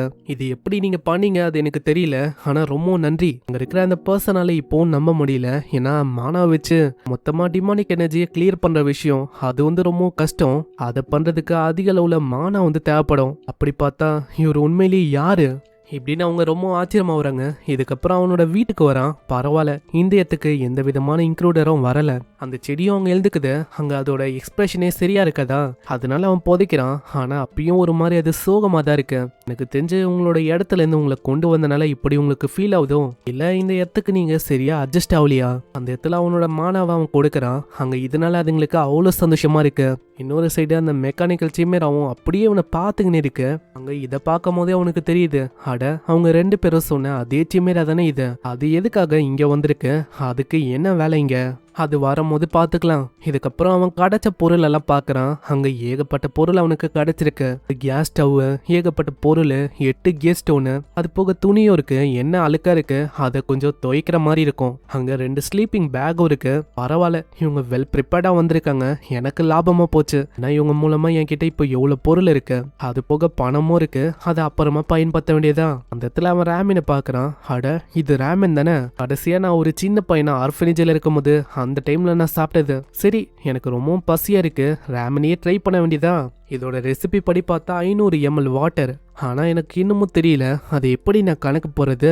அதை பத்தி யோசிக்கும் போது மாஸ்டரஸா மீனும் அப்படியே அவனை தாக்குவது.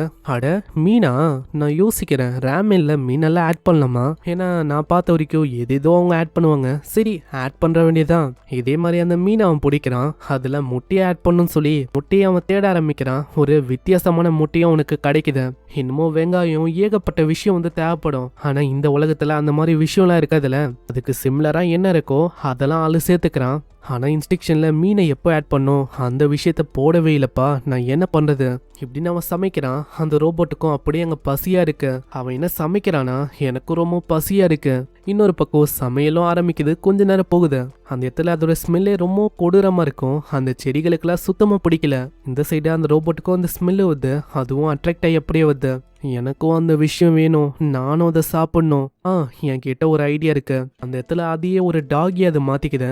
நான் லேப்ல பார்த்தேன், ஹியூமன்ஸுக்கு டாகிஸ்னா ரொம்ப பிடிக்கும். நான் ரொம்ப பாவப்பட்ட ஒரு நாயை காட்டிக்கினா கண்டிப்பா அவன் எனக்கு தருவான். ஒரு நாய்க்குட்டிக்கு காலில் அடிப்பட்ட மாதிரி அதுவும் நொண்டி நொண்டி வருது. அதை பார்க்கும் போதே நம்மால கண்டுபிடிக்கிறான், இது அதே மெக்கானிக்கல் கிரியேச்சர் தானே, அது அதையே வேற பாவமா காட்டிக்கணும்னு சொல்லி அதோட காலில் அடிப்பட்ட மாதிரிலாம் இப்போ நடிக்குது. ஆனா எனக்கு இப்போ புரியல, இந்த மாதிரி ஒரு சிம்மரா இது எப்படி லேப்ல இருந்து தப்பிச்சிருக்கும். அந்த இடத்துல அதுக்கிட்ட அவன் கேட்குறான், ஹேய் உன்னை பார்க்கும் போது எனக்கு ரொம்ப பாவமா தெரியுது, உனக்கு என்ன ஃபுட்டு வேணுமா. அதுவும் அங்கே கத்தமா, அதுலேயே நம்மளுக்கு தெரியுது அதுக்கும் வேணும்னு. இடத்துல பங்கு போட்டு தரான். அந்த ஃபுட்டும் ரொம்ப கொடூரமா இருக்கும். டேஸ்ட் பண்ணி பார்க்கும்போது நம்மளுக்கு அவனோட பழைய மெமரிஸ் வருது. சின்ன வயசுல நம்மளுக்கு 7 வயசு இருக்கும் போது கடைசியா ரேமினை சாப்பிட்டது இப்போதான் அவன் சாப்பிட்றான். இது அப்போ இந்த மாதிரி தான் ரொம்ப ருசியா இருக்கு. அங்க நம்மளுக்கு எப்படியோ ருசியா தெரியுது. ஆனா பிளான்ஸ் எல்லாம் பாவம், அதால ஸ்மெல்லியே தாக்கு பிடிக்க முடியல. இன்னொரு பக்கம் உங்க நாய்க்குட்டியே போகுமா, ஹீரோ அங்க கேக்குறான், ஆமா ஹோய் இதுக்கு முன்னாடி உன்னோட காலு லெஃப்ட்ல அடிப்பட்ட மாதிரி இருந்துச்சு, ஆனா நீ இப்போ ரைட்ல நொண்டின்னு போற. இதை கேட்டோடனே அது ஷாக் ஆகுது. அங்க திரும்ப ஆக்டிங் போட்டு அது போக ஆரம்பிக்குது. அவங்க துணி துவைக்கிறான், ஏன்னா அது முழுக்க ஒரே அழுக்கா இருக்கும். அதே மாதிரி இந்த ட்ரெஸ்ஸோடவே என்னால எப்பயுமே இருக்க முடியாது, ஏன்னா நான் ஒன்னும் ஒரு கேவ் மேனும் இல்ல. இந்த துணியை துவைக்கும் போது நான் ரொம்ப கேர்ஃபுல்லா தான் அடிக்கணும், இல்லைன்னா அவ்வளவுதான் இது அப்படியே ஒட்டு மொத்தமா கிளியவும் வாய்ப்பு இருக்கு. அங்கே லைட்டாக தான் ஆள் அடிக்கிறான். ஆனால் அடித்த அடியில் அந்த துணி ஒண்டியில் அங்கே இருக்கிற கல்லும் அப்படியே சின்ன பின்னமாவுது. அடைச்ச, நான் சுத்தமாக யோசிக்கல, இது அநியாயமாக இப்படி உடையணுமா. சரி ஏதோ ஒன்று, ஒரு துணி போனால் போயிட்டு போட்டோம், என்கிட்ட 2 துணி இருந்துச்சு, இப்போ கடைசியாக ஒன்று இருக்கு. அங்கே இப்படி இவன் யோசிக்கும் போது அங்கே சைடில் பார்க்குறான். அந்த ரோபோட் இப்போ கரண்டா ஒரு கல்லா இருக்கு. கல்லா மாதிரி நம்மளாலேயே பார்த்துன்னு இருக்கு. ஆனா நம்ம ஹீரோ ஏதோ பார்க்காத மாதிரி அங்க நடிக்கிறான். அந்த பாத்திரத்தை கழுவும் போது அந்த இடத்துல அது மீன் மாதிரி இப்போ மாறி இருக்கு. நெக்ஸ்ட் அங்க பூலாம் பார்ப்பான், அப்பயும் ஒரு மரம் மாதிரி மாறி இருக்கு. இது எதுக்காக இப்படி எல்லாம் பண்ணிருக்கு எனக்கு புரியல. ஆனா கிட்ட ஒரு தேனி வருமா, தேனியை பார்த்தோன்னே தேனி தேனி தேனி எனக்கு வந்து சுத்தமா இது பிடிக்காது இப்படின்னு அந்த ரோபோட்டும் பயங்கரமா கத்தின்னு ஓட்டு. இதுலயே நம்ம ஆளுக்கு தெரியுது அந்த மெக்கானிக்கல் ரோபோட்டோட வயசும் வெறும் ஒரு 5 வயசுக்குள்ளதான் இருக்கும் அப்படின்னு கெஸ் பண்ணிடுறான். ஆனா அது விளையாட்டுத்தனமாவும் ரொம்ப சுட்டித்தனமாவும் ஏகப்பட்ட விஷயத்த அங்க பண்ணிருக்கு. ஆனா இப்போதைக்கு நம்ம ஆளு வந்து அது ஏதோ ஒன்று பண்ணிட்டு போட்டோம் அப்படின்னு விட்டுறான். நம்ம ஹீரோ கிட்ட கடைசியா ஒரே ஒரு துணி ஒண்டி இருக்கும்ல, அதை இப்போ அவன் பக்காவா கழுவிடுறான். அங்க இப்போ அது பயங்கரமா ஜொலிக்குது. நான் எப்படியோ இதை கழுவிட்டேன், என்கிட்ட இப்போ இது ஒண்டி தான் இருக்கு. ஆனா இப்போ எனக்கு என்ன டவுட்னா இது ரொம்ப சின்னதா இருக்கு, எனக்கு வந்து பத்தமா அது வந்து தெரியல. சரி இதை இப்போ இங்க மாட்டிட்டு அங்க போயிட்டு அந்த செடியை பார்க்கலாம். அந்த ரோபோட்டும் அந்த துணியை பாக்குது. கரெக்டா நம்ம ஆளு போனதுக்கு அப்புறம் அந்த துணியத்தை அது மாட்டிக்குது. அட இந்த அவுட்ஃபிட் இது வந்து எனக்கு பக்காவா இருக்கு. அந்த ரோபோட்டும் அதோட அப்பியரன்ஸை மாத்துது. ஒரு கியூட்டான அழகான சின்ன பொண்ணு அது மாறிது. இப்போ நான் ஒரு ஹியூமன் ஃபார்ம்ல இருக்கேன். இப்போதான் இது உண்மையிலேயே பர்ஃபெக்டா இருக்கு. இன்னொரு சைடு அந்த குட்டி செடிகளோட முகமே சரியா இருக்காது. அதை பார்க்கும்போது ஆளுக்கு என்ன ஆச்சுன்னு தெரியல. ஆனா நல்லா ஊத்து பார்க்கும் போது அங்க தரையில ஏகப்பட்ட புழுலாம் இருக்கும். அதால பறக்க விட அதுங்களுக்கு இப்போதான் அவ்வளோ சந்தோஷமா இருக்கு. நல்ல வேலை எப்படியோ நான் பசங்களை காப்பாத்திட்டேன், இல்லைன்னா அவ்வளவுதான். ஒரு மிஸ்டேக்கால இந்த சின்ன சின்ன பசங்களை நான் கொண்டு இருப்பேன். ஆனா நான் இப்போவும் யோசிக்கிறேன் ஒரு கார்டனையும் இங்க உருவாக்கலாமா அப்படின்னு. ஆனா அதுக்குள்ள ஒரு பொண்ணோட வாய்ஸ் வரும். அதுவும் அந்த மெக்கானிக்கல் ரோபோட் தான். அதை பார்த்தோன்னே நம்மளுக்கு புரியுது, அட இந்த வாட்டி ஒரு பொண்ணோட ரூபத்துல இது வந்திருக்கா. இப்பதான் ஃபைனலி என்கிட்ட பேசணும் அப்படின்னு இதை டிசைட் பண்ணிருக்கேன். சின்ன பொண்ணு என்ன விஷயம்? அதுவா, இது உங்க வீடா? ஆமா இது என்னோட வீடு தான். அப்போனா நீங்க என்னோட நேட்டிவ் மாதிரியா மிஸ்டர்? அப்படின்னு சொல்லலாம். இந்த ரோபோட்டை கொஞ்சம் டீஸ் பண்ணலாமா? டீஸ் பண்ணா ரொம்ப காமெடியா இருக்கும். அந்த ரோபோட்டை கலாய்க்கணும் அப்படின்னு சொல்லி அதோட ட்ரைபை பத்தி அவன் கேட்குறான். அந்த பொண்ணா அப்படி யோசிக்கிறான், என்னது ட்ரைபா? நான் வந்து நீர்வீழ்ச்சிலேருந்து வந்தேன். நீர்வீழ்ச்சி பக்கத்துலேருந்து வந்திருக்கேன்னா கண்டிப்பா நீ கோகனட் ட்ரைப்லேருந்து தானே வந்த அப்படின்னு ஒரு ட்ரைபே இருக்காது. இவன் சும்மா அச்சு வர்றான். அதை கேட்டோன்னே அவ மாங்குன்னு மாண்டியாட்டுறான். ஆமாங்க அதேதான், அந்த ட்ரைப்லேருந்து தான் நான் வந்திருக்கேன். ஆனா உன்னோட ட்ரெஸ்ஸை பார்க்கும்போது அது என்னோட ட்ரெஸ் மாதிரிலாம் தெரியுது. அது எங்களோட ட்ரைப்ல இப்படிதான், யாருக்கு என்ன கிடைக்குதோ அது அவங்களுக்கு சொந்தம். நீ அதை தாராளமா வச்சுக்கலாம், அதுல ஒன்றும் எனக்கு பிரச்சனை இல்லை. ஆமா கோகனட் ட்ரைப்ல இருந்துட்டு உனக்கு இங்கே என்ன வேலை? உண்மையை சொன்னா என்னோட ட்ரைப்லேருந்து என்னை தொத்திட்டாங்க, எனக்கு எங்கே போகணும்னு தெரியல. அப்படி நான் வரும்போது இங்கே வந்தேன். அதனால மிஸ்டர் உங்ககிட்ட ஒரு விஷயத்தை கேட்கணும். மிஸ்டர் ப்ளீஸ், நான் உங்க கூட வாழணும் அப்படின்னு ஆசைப்படுறேன். செஞ்சு கேட்குறேன், என்னை அலோவ் பண்ணுவீங்க அப்படின்னு நினைக்கிறேன். என்னது வாழணுமா இங்க? ஆமா மிஸ்டர், இந்த இடத்துல எந்த விதமான பக்ஸும் இல்லை. இங்க ஒரு வீடும் இருக்கு. இந்த இடத்தெல்லாம் பார்க்கும்போது எனக்கு ரொம்ப சேஃபா ஃபீல் ஆகுது. அப்போனா இது வாழணும் அப்படின்னு ட்ரை பண்ணு. இந்த ரோபோட்டுக்கு போறதுக்கு வேற இடமும் இல்லை. சரி நான் ஒத்துக்கிறேன், நீ வந்து வாழலாம். ஆனா அதுக்குன்னு ஓசியில நீ வாழ முடியாது. எல்லா வேலையிலயும் உனக்கும் ஒரு பங்கு இருக்கு, நீ அதை பண்ற மாதிரி இருக்கும். கண்டிப்பா எந்த விஷயமா இருந்தாலும் சொல்லுங்க, நான் இப்பயே பண்றதுக்கு தயாரா இருக்கேன். ஃபர்ஸ்ட் நான் ஒரு கார்டனை கிரியேட் பண்ணோம், அதுக்கு நீ உதவி பண்றியா? ஏன்னா இந்த குட்டி குட்டி செடி இருக்கு பத்தியா, அதோட புது வீடை நம்ம உருவாக்க போறோம். அவ்வளவுதானா? இந்த விஷயம்லாம் எனக்கு அசால்ட்டு. நான் வந்து இந்த விஷயத்த பாத்துக்கிறேன். அங்க கொம்ப வாங்கிட்டு படுவேகமா வேலையை செய்யறா. இதை பார்க்கும் போதே நம்மளால யோசிக்கிறான், இந்த பொண்ணுக்கு அவளோட ஐடென்டிட்டியை மறைக்கணும்னு எந்த விதமான இன்டென்ஷனும் இல்ல போல. ஏன்னா இது வரைக்கும் இவ லேப்லயே வளர்ந்தா. அந்த இடத்துல நார்மலான பசங்களாம் இல்ல, அதனால அவளுக்கு தெரியல நார்மலான பசங்க என்னென்ன பண்ணுவாங்க, எப்படி இருப்பாங்கன்னு. ஏய் சின்ன பொண்ணு, என்னோட பேரு செங்யாங். உன்னோட பேரு என்ன? உன்னோட பேரை பத்தி எதுவும் நீ சொல்லல. அங்க செடியை பார்க்கும் போது அங்க செடி அவளுக்கு ரொம்பவும் பிடிச்சிருக்கும். இதனால அந்த செடியை வச்சு ஒரு பேரை அவ ஃபார்ம் பண்ணிடுறா, கிம் நாரின்னு. இதான் என்னோட பேரு கிம் நாரி. ஆனா நம்மளால அப்பயும் கலாய்ப்பான். அந்த இடத்துல அவ கலாய்க்காதீங்க அப்படின்னு கத்தின்னு இருக்கா. இதே மாதிரி ஃபைனலி அந்த செடிகளுக்கும் வீடை ரெடி பண்ணிடுறான். அதுங்களுக்கும் அவ்வளோ சந்தோஷமா இருக்கு. அப்படியே வெளில வந்து ஜாலியா டான்ஸ் எல்லாம் ஆகுது. ஆனா ஏன் தெரியல சடனா அந்த சின்ன பொண்ணு பயங்கரமா அழுவுறா. என்ன விஷயம்னு கேட்கும் போது நான் ஃப்ரெண்ட்ஸா இந்த மாதிரி ஜாலியான விஷயத்த பண்ணதே இல்லை. இப்பதான் நம்ம ஆளுக்கு புரியுது, லேப்ல ஃப்ரெண்ட்ஸ் அப்படின்னு எந்த விதமான விஷயமும் இல்லை. அதனால தான் இப்படி இவ ரொம்ப எமோஷனல் ஆகுறான்னு நினைக்கிறேன். இன்னொரு பக்கம் ஒரு பயங்கரமான சவுண்டு கேட்கும். அங்க நாரி ரொம்ப பயந்து போயிடறா. அங்க ஹீரோவும் சொல்றான், இது என்ன சவுண்ட் அப்படின்னு உனக்கு தெரியலையா? நம்ம இருக்கிறது டீமன் ரிலியம். இந்த இடத்துல இப்படிதான் அடிக்கடி வேற ஒரு மாஸ்டர் இன்னொரு மாஸ்டரை ஹண்ட் பண்ணும். அங்க இப்பதான் நாரியே சொல்றான், நான் இங்க வர்றதுக்கு முன்னாடி ஒரு குட்டி கோழியை பார்த்தேன், அதுதான் இப்போ மாட்டிக்கிச்சுன்னு நினைக்கிறேன். அந்த கோழி மேல ஆல்ரெடி யாரோ தாக்குதலை பண்ணி வச்சிருந்தாங்க, பாவம் அதால அங்க எதுவுமே பண்ண முடியல, அதுக்கு ரொம்ப வலிக்குதுன்னு நினைக்கிறேன். சரி அதை பத்தி நீ ரொம்ப கவலைப்படுறனா, நம்ம ஏன் அங்க போய் பார்க்க கூடாது? இன்னொரு சைடு இவன் இந்த அளவுக்கு கவலைப்படுறதுக்கு காரணம் அந்த கமெண்ட்ஸா கூட இருக்கலாம் அப்படின்னு தான் அவன் யோசிக்கிறான். அதனாலேயே அதை இன்னமும் ரிலாக்ஸ் ஆகணும்னு சொல்றான். வேணும்னா நீயும் நானும் போய் காப்பாத்தலாம். அப்படி நீ காப்பாத்தினா கண்டிப்பா அது சர்வே ஆகுறதுக்கு வாய்ப்பு இருக்கும்ல. அங்க இதை கேட்டோடனே அதுக்கு கரெக்டுன்னு தோணுமா, இதனால நான் போயிட்டு வரேன் அப்படின்னு அது ஓடி போயிடுது.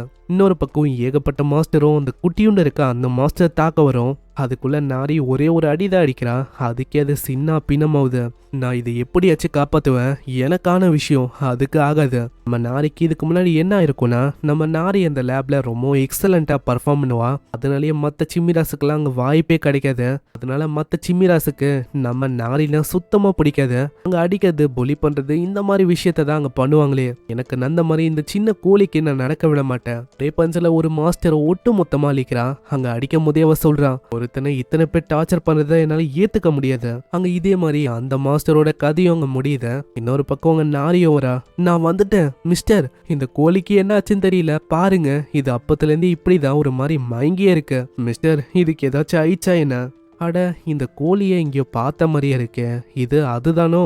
அங்க நாரியும் கத்தின்னு இருக்கா. அட இத பாருங்க, இது வந்து சாகுதா என்ன? இரு நான் செக் பண்றேன். அந்த மாஸ்டர் மேல அவனோட மானாவா அவன் செலுத்துறான். ஒரு மாஸ்டர்ஸோட மேஜிக்கும் ஒரு யூனிக்கான ஹிஸ்டரி இருக்கு. ஆனா இப்போவும் எனக்கு புரியல, இது எதுக்காக சுருங்கி ஒரு சின்ன மாஸ்டரா மாறி இருக்குன்னு. ஏன்னா இது அதே தான், நான் ட்ரெஸ் உருவன அதே மாஸ்டர் தான்.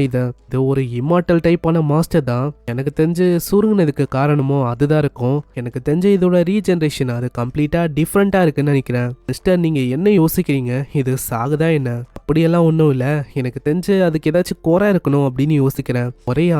என்ன சொல்றீங்க? அதாம்மா, குறைனா நியூட்ரிஷனு இந்த மாதிரி ஏதாச்சும் குறை இருக்கலாம் அப்படின்னு சொல்றேன் ஃபுட்டில்.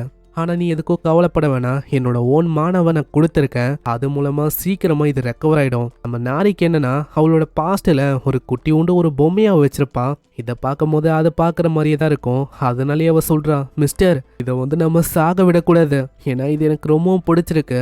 நானே இதை பார்த்துக்கலாம் அப்படின்னு யோசிக்கிறேன். நான் பார்த்துக்கலாம் இல்லையா, நான் இது ப்ராப்பரா ட்ரெயின் பண்ணி ரொம்ப நல்லா வளர்ப்பேன். ஆனா நல்லா யோசிக்கோ, நீ நினைக்கிற மாதிரி இருக்காது. திடீர்னு இது ரொம்ப பெருசா வந்துச்சுன்னா, இல்ல நான் எல்லா விஷயத்தையும் பார்த்துக்கிறேன். சரி அப்படின்னா ஓகே தான். அங்க மாஸ்டரும் எழுதுக்குது. நம்ம ஹீரோ பார்த்தோன்னே அதுக்கு தெரியுது, அட இவன் தான் என்னோட ஸ்கின்னை உருவனா. அங்க இதனால ஒரு சத்தத்தை அது போடும். அங்க இதை பார்க்கும் போது அந்த சின்ன பொண்ணுக்கும் அவ்வளவு சந்தோஷமா இருக்கும். அம்மா, டீமன் ரிலியத்துல ஒரு சின்ன பொண்ணா, இவ என்ன பொண்ணு இருக்கா பாருங்க மாஸ்டர், இது வந்து உயிரோட இருக்கு. ஒரு சைடு அந்த மாஸ்டரும் கத்தின்னு இருக்கு, என்னை போக விடு. ஆனா இதுல என்ன ஒரு ஆச்சரியமான விஷயம்னா, அந்த மாஸ்டர் சொல்ற ஒரு விஷயத்தையும் நம்ம ஹீரோவால புரிஞ்சுக்க முடியுது. அதை பத்தி தான் ஆளு யோசிக்கிறான். என்ன இது, அந்த மாஸ்டர் என்ன சொல்தோ அது என்னால புரிஞ்சிக்க முடியுது.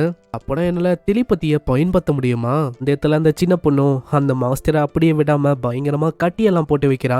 அங்கிள் அங்கிள் பாருங்க, இதுக்கு நான் பேரை பிக் பண்ணலான்னு இருக்கேன். ஆனா அந்த பறவை பயங்கரமா கத்தின்னு இருக்கு, என்ன போக விடு. ஆனா அது எதையுமே அவ கண்டுக்கல. அங்க பேரை வைக்கிறா. இது பாக்குறதுக்கு அப்படியே பீஜன் மாதிரி இருக்கு. அதனால இதோட பேரை கோ அப்படின்னு வைக்கலான்னு இருக்கேன். அட என்னம்மா நீ பண்ண இருக்க, எனக்கு ஆல்ரெடி பேர் இருக்கு, என்னையே கேட்காம நீ பாட்டு பேரை வைக்கிற இப்படின்னு அது கத்தின்னு இருக்க. ஆனா இதை கேட்கிற நாரி அங்க வேற மாதிரி புரிஞ்சுக்கிறா. எனக்கு தெரிஞ்சதுக்கு பசி எடுக்குதுன்னு நினைக்கிறேன். அதனால தான் இப்படி அது கத்தி கத்தி அழுவுதுன்னு நினைக்கிறேன். இது ஒருக்கு தண்ணி, இந்தா தண்ணியை குடி இப்படின்னு அவ ஊத்தி வர்றா. அந்த இடம் முழுக்க அப்படியே தண்ணி ஆயிது. அந்த பறவையும் ஒரு மாதிரி ஆயிது. ஆமா அங்கிள், இது எதுக்கு இப்போ ப்ளோஃபிஷ் மாதிரி ரொம்ப பெருசா இருக்கு. இதை பாக்குற நம்ம ஹீரோக்கும் அங்க நல்லாவே புரியுது, அந்த பறவையோட பாஷை இந்த பொண்ணுக்கு புரியலன்னு. ஹேய், நீ ஊத்துன தண்ணி வந்து அதுக்கு போதுமான அளவுல இருக்குன்னு நினைக்கிறேன். அப்படி பார்த்தா அது பசியா இருக்கும். நான் சீக்கிரமா போய் ஏதாச்சும் சாப்பாடு இருக்கான்னு தேடுறேன். இன்னொரு பக்கம் ஃபுட்டுக்காக ஒரு வேர் ஹவுஸ் மாதிரி ஒரு கேபினட்டை ரெடி பண்ணலான்னு பாக்குறான். ஆனா அங்க வெட்டும் போது அது கோளாரா வெட்டிக்குது. அட என்னாச்சு, எதுக்காக இதை ஒழுங்கா என்னால வெட்ட முடியல? போன வாட்டி இந்த மரத்தை வச்சுதான் நான் டேபிளையும் சேரையும் உருவாக்குனேன். ஆனா இப்போ என்ன ஆச்சு? அங்க பின்னாடி இதை பாக்குற அந்த பறவையும் பத்துக்குனே சொல்லுது, அந்த வுட்டோட கலர் வந்து ரொம்ப டிஃப்ரெண்டா இருக்கு. உன் முன்னாடி இருக்கிறது சாஃப்ட் வுட், இதெல்லாம் அதுக்கு சரியா இருக்காது. வுட்ல எவ்வளவு டைப் இருக்கா? அப்போ ஸ்ட்ரென்த்னு வந்துட்டா நான் எந்த மாதிரி டைப் எடுக்குது? அதுலயும் கலர்லாம் ரொம்ப டிஃப்ரெண்டா இருக்கும். அங்க என்ன கலர் எடுக்கணும் அப்படின்னு அவனுக்கு தெரியல. பின்னாடி அந்த பறவையும் ஆப்வியஸா ரெட் அப்படின்னு சொல்லும். இந்த பறவை சொன்னது நம்ம ஹீரோக்கு அங்க கேக்குது. அங்க ஆளு ரெட்டு தான் கரெக்டா இருக்கும் அப்படின்னு சொல்ல, அங்க இதை கேட்கிற அந்த பறவை ரொம்ப ஷாக் ஆகுது. என்னது, அப்போனா இவனால என்னோட மைண்டை ரீட் பண்ண முடியுதா என்ன? அதுக்கு வாய்ப்பே இல்ல. சரி நான் ட்ரை பண்ணி பாக்குறேன். அங்க டெலிபதி அது ட்ரை பண்ணி பாக்குது. ஆனா நம்ம ஹீரோ கிட்ட டெலிபதி அங்க வேலை செய்யல. ஹீரோவும் சைலெல்லாம் பாத்துக்கினே சொல்றான், அட என்ன இது, இந்த இடத்துல எந்த விதமான ரெட் வுட்டும் இல்லாத மாதிரி இருக்கு. மேபி இப்படி இருக்கலாம், அது வேற ஏதாச்சும் இடத்துல க்ரோ ஆகவும் வாய்ப்பு இருக்கு. அந்த பறவைக்கு அங்க சுத்தமா புரியல, இப்படி இன்ஸ்டன்டா என்னோட டெலிபதியை பிளாக் பண்ணிட்டான். அது போக நான் யோசிக்கிற எல்லா விஷயத்தையும் உன்னால கேட்க முடியுது. ஹேய், நீ நினைக்கிற மாதிரி நீ சொல்ற விஷயத்த என்னால கேட்க முடியுது அப்படின்லாம் ஒன்றும் இல்லை. நீ சொல்ற விஷயம் அது என்னோட மைண்ட்ல அப்படியே வந்தா எப்படி இருக்கும் அந்த மாதிரி எனக்கு தெரியுது. அதுக்கும் மேல முக்கியமான விஷயம் என்னன்னா, இது வியடா இல்ல, ஒரு மாஸ்டரால எப்படி ஒரு மனுஷனோட லாங்குவேஜை புரிஞ்சிக்க முடியும். அங்க அப்புறம் தான் ஆளுக்கு தெரியுது இந்த உலகத்துல ரொம்ப இன்டெலிஜென்ட்டான மாஸ்டர்ஸும் இருக்கு. அதுலயே சில மாஸ்டர் தான் இந்த மாதிரி இருக்கும். அதை பத்திலாம் ஆளு கேள்விப்பட்டிருக்கான். ஆனா இப்பதான் கண்ணால அந்த விஷயத்தையே பாக்குறான். ஆமா, நம்ம இதுக்கு முன்னாடி எங்கேயாச்சும் சந்திச்சிருக்குமா என்ன? ஆமா, உண்மையை சொன்னா நம்ம இதுக்கு முன்னாடியே சந்திச்சிருக்கோம். அப்பயே நான் யோசிச்சேன் நம்ம திரும்பவும் மீட் பண்ணணும். ஏன்னா அந்த டைம்ல நீ என்னை காப்பாத்தின, ஏன் தெரியல, அதுக்கப்புறம் எனக்கு தோணுச்சு நான் கண்டிப்பா உனக்கு உதவியை பண்ணணும். ஏன்னா அந்த டைம்ல நீ அப்படி பண்ணனால்தான் அந்த விஷம் வந்து அப்படி போச்சு. அதனால தான் நான் இப்போ உயிரோடவே இருக்கேன். அப்படி பார்த்தா நீ வந்து ஹெல்ப் பண்ணும் அப்படின்னு தான் வந்திருக்கேன். ஆமா, அதேதான். நீ என்ன ஃபாலோ பண்ணலாம், உனக்கு கண்டிப்பா தெரியும் அந்த ட்ரீ எங்க இருக்குன்னு. இதுக்கப்புறம் அந்த சின்ன பொண்ணை காட்டுறாங்க. அவ ஓடும் போது பின்னாடி யாரோ ஒருத்தங்க ஃபயர் அட்டாக்ஸா பண்றாங்க. அட, அந்த லேப்ல இருந்து ஆளுங்க திரும்பவும் வந்துட்டாங்க. என்னை கேப்சர் பண்ணனே வந்திருக்காங்கன்னு நினைக்கிறேன். ஆனா நான் என்ன பண்றது, எனக்கு இப்போ என்ன பண்ணும் தெரியல. ஏன்னா இந்த ஃபயர் அது வந்து எனக்கு ரொம்ப பயம். பயம்னா நான் வெறுக்கிறேன். அங்க ஒரு பர்சனும் கையில போனை வச்சுக்கினே சொல்றான், எனக்கு டவுட்டே இல்ல, இது அதேதான், இது அதே மெக்கானிக்கல் கிரியேச்சர் தான். இதால ஃப்ரீலி அதோட ஷேப்பையும் மாத்திக்க முடியுது. இப்படி நான் பண்றது ஒரு மாதிரி இருக்கலாம், இருந்தாலும் என்ன பண்றது, என்னோட லைஃப் அங்க லைன்ல இருக்கு. அதனால நான் இதை பண்ணிதான் ஆகணும். அங்க திரும்ப ஒரு அட்டாக் பண்றான். அந்த அட்டாக்கும் டைரக்டா பல்லான்னு போவோம். அந்த சின்ன பொண்ணும் ரொம்ப பயந்து போயிடுறான். அவ்வளவுதான், என்னோட கதை வந்து முடிஞ்சது. சீனா நம்மால வந்து அங்க தடுக்கிறான். அந்த பறவையும் சொல்லுது, கண்டிப்பா நான் உனக்கு அந்த ட்ரீ எங்க இருக்கு அப்படின்னு நான் காட்டுறேன். ஆனா இப்போ ஃபர்ஸ்ட் இந்த சின்ன பொண்ணை காப்பாத்தலாம், மீதி விஷயத்த நம்ம பாத்துக்கலாம். ஆனா இந்த பொண்ணை பார்க்கும்போது தெரியுது இவளுக்கு ஃபயர்னா பயம்னு. அது போக அவளோட மைண்ட் அது மென்டலி ஸ்டேபிளாகவும் இப்போ இல்ல. உங்க ஹீரோ எத்தோனே அந்த ஹண்டரை பார்த்து கேட்கறான், ஆமா நீ யாரு? அந்த பறவையும் அவங்க கேக்குது, யோ உனக்கு அசிங்கமா இல்ல, ஒரு குழந்தைய இப்படி புலி பண்ணிருக்க? ஆமா, யாரு நீ? எதுக்காக கேவ்மேன் மாதிரி இருக்க? அது போக நீங்க இருக்கனா, நீயும் அந்த மெக்கானிக்கல் கிரியேச்சர், அதுக்காக தான் இங்க வந்திருக்கியோ? அட என்னப்பா நீ ஒரு மாதிரி தொண பேசிக்கினே இருக்க. இதை கேட்கிற அந்த ஆளும் அவனோட கண்ட்ரோலை இழந்து பயங்கரமான ஒரு அட்டாக் பண்றான். அந்த அட்டாக்கும் செம்ம பவரா இருக்கும். நம்ம ஹீரோவை நோக்கி வருமா, வெறுமா அவனோட கையை வச்சுதான் லைட்டா தாக்குறான். அதுக்கே அந்த ஃபயர் ஒண்ணுமே இல்லாம இது பின்னாடி ஒரு பயங்கர டிஸ்ட்ரக்டிவான ஒரு பவரும் வெளிப்படும். அது டைரக்டா அங்க இருக்கிற ஒரு மலையை தாக்கும். அந்த இடத்துல கிம் நாரிக்கிட்ட அவன் கேக்குறான், ஆமா நீ வந்து ஓகே தானா? அங்கிள், நான் அந்த ஃபயர்னால ரொம்ப பயந்து போயிட்டேன். ஆனா இப்ப பரவாயில்ல அங்கிள், இப்ப எனக்கு பயம் இல்ல அங்கிள். இன்னொரு பக்கம் அவனோட நிலைமையை காட்டுறாங்க. நம்ம ஹீரோ பண்ண தாக்குதல்ல அங்க இருக்கிற கல்லு மண்ணு எல்லாமே அவன் மேலேயே விழுந்திருக்குமா. ஆளோட நிலைமை ரொம்ப மோசமா இருக்கு. ஹேய், நீ என்ன பண்ணிருக்க, எழுதுக்கோ அப்படின்னு அவன் முடி எடுக்கிறான். பார்த்தா முடி கையோட வந்து, அட என்ன கருமாந்திரம் இது. அப்புறம் தான் ஆளுக்கு தெரியுது அவன் மண்டையில இருக்கிறது முடியல, அது ஒரு விக்கு. அங்க எல்லாருமே அவனோட மண்டையை தான் பாக்குறாங்க. நம்ம ஹீரோ மண்டையை பார்த்து யோசிக்கிறான், அப்பனா இவனுக்கு உண்மையிலேயே முடியலையோ, இவன் மொட்டை தலையால இருக்கான். தலையில வெயில் படும் போது அங்க பிரகாசமா ஜொலிக்கும். அதை பார்த்தோன்னே அவளுக்கு பயங்கர சிரிப்பா இருக்கு. அங்க சிரிச்சு ரொம்ப ஃபன்னா இருக்கா. அவரோட மண்டையை பாத்தீங்களா, ரொம்ப காமெடியா இருக்கு. இப்ப எனக்கு பயமே இல்ல அவரை பார்த்தா. அங்க ஹீரோவும் யோசிக்கிறான். அங்க மெமரிஸை நல்லா பார்க்கும்போது அந்த இடத்துல அந்த பைத்தியக்கார சயின்டிஸ்ட் வந்து இதுக்கு முன்னாடியே கொடூரமான விஷயத்தெல்லாம் அங்க பண்ணிருக்கான். அதனால தான் இது ஒரு டிராமா மாதிரி இருக்கு. அந்த மாதிரி விஷயத்த அவ்வளோ சீக்கிரத்துல நம்மளால அழிக்க முடியாது. ஆனா ஏதோ ஒன்று அதை கொஞ்சம் கொஞ்சமா நம்மளால நீக்க முடியும். எல்லாம் ஓகே தான், இந்த மொட்டையை நம்ம என்ன பண்றது? அங்க இதை கேட்டோன்னே சின்ன பொண்ணவங்க சொல்றா, என் கிட்ட அதுக்கு ஒரு ஐடியா இருக்கு, நான் விஷயங்களை பாத்துக்கிறேன். நெக்ஸ்ட் சீன்ல அந்த ஆளை காட்டுறாங்க. அங்க ஒரு நீர்வீழ்ச்சி இருக்கும், அதுல ஆளை தொங்க விட்டுறாங்க. அவ்வளவுதான், மொட்டை அங்கிள் அங்க தொங்குவாரு. இதுக்கு மேல அவரோட ஃபயரை பயன்படுத்தினாலும் அது அணைஞ்சுதான் போகும். அவரோட ஃபயர் இதுக்கு மேலேயே வேலைக்காவது எனக்கு பயமாவும் இல்லை. அட மொட்டை அங்கிள், உங்களுக்கு இது தேவைதான். அடக்கிம் நாரி, நீ மத்தவங்கள அப்பியரன்ஸை வச்சு எப்பயுமே ஜட்ஜே பண்ணக்கூடாது, இது ஒரு கெட்ட விஷயமா? ஆனா அதுக்காக ஈவிலா ஸ்மைல் கொடுக்குறா. இதுக்கப்புறம் நம்மால அங்க தண்ணியில இறங்கும் போது அந்த பறவை கேக்குது, ஆமா இப்ப நீ என்ன பண்ண போற? ராமினுக்காக நான் வாட்டர் எடுக்கலாம் அப்படின்னு யோசிக்கிறேன். அட பறவை, உனக்கு தெரியுமா அங்கிளோட ராமின் தான் இருக்கிறதுலயே பெஸ்ட். அப்படியா, உனக்கு ரொம்ப பிடிக்குமா அது?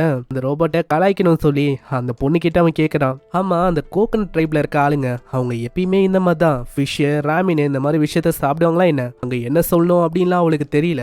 இருந்தாலும் ஆமா ஆமா எங்களுக்கு அது ரொம்ப பிடிக்கும் அப்படின்னு அவ கத்திடுறான். இன்னொரு பக்கம் மேல அந்த மொட்டையும் யோசிக்கிறான், கண்டிப்பா இவனோட ரேங்க் அது ஏக்கும் மேல இருக்க வாய்ப்பு இருக்கு, இல்ல இப்படி இருக்கலாம், அவனோட எபிலிட்டியா அவன் மறைக்கிறானோ இப்படின்னு அவன் யோசிக்கிறான். ஆனா நம்மால அங்க ராமினுக்கு இது போதுமான அளவுக்கு இருக்குமா அப்படின்னு அவன் வாட்டர் அங்க செக் பண்ணிருக்கான். அங்க நாரியும் மீனை பிடிக்கிறேன்னு காமெடி பண்ணிருக்கா. மேல இதை பார்க்கும்போது அப்புறம் தான் அவனுக்கு ரியலைஸ் ஆகுது, என்னது டீமன் உலகத்துல மீனை பிடிச்சிட்டு ராமினை இவங்க செய்ய போறாங்களா. இன்னொரு சைடு மீனை பிடிச்சிட்டேன்னு கிம் நாரியும் அங்க கத்துறா, அங்கிள் அங்கிள் பாருங்க மீனை பிடிச்சிட்டேன், 2 மீன் கையிலயும் இன்னொரு மீன் மண்டையிலயும் இருக்கு. அட கிம் நாரி, நம்மளுக்கு ஒரே ஒரு மீன் வந்து போதும், மீதி இருக்க மீனை அப்படியே விட்டுருமா.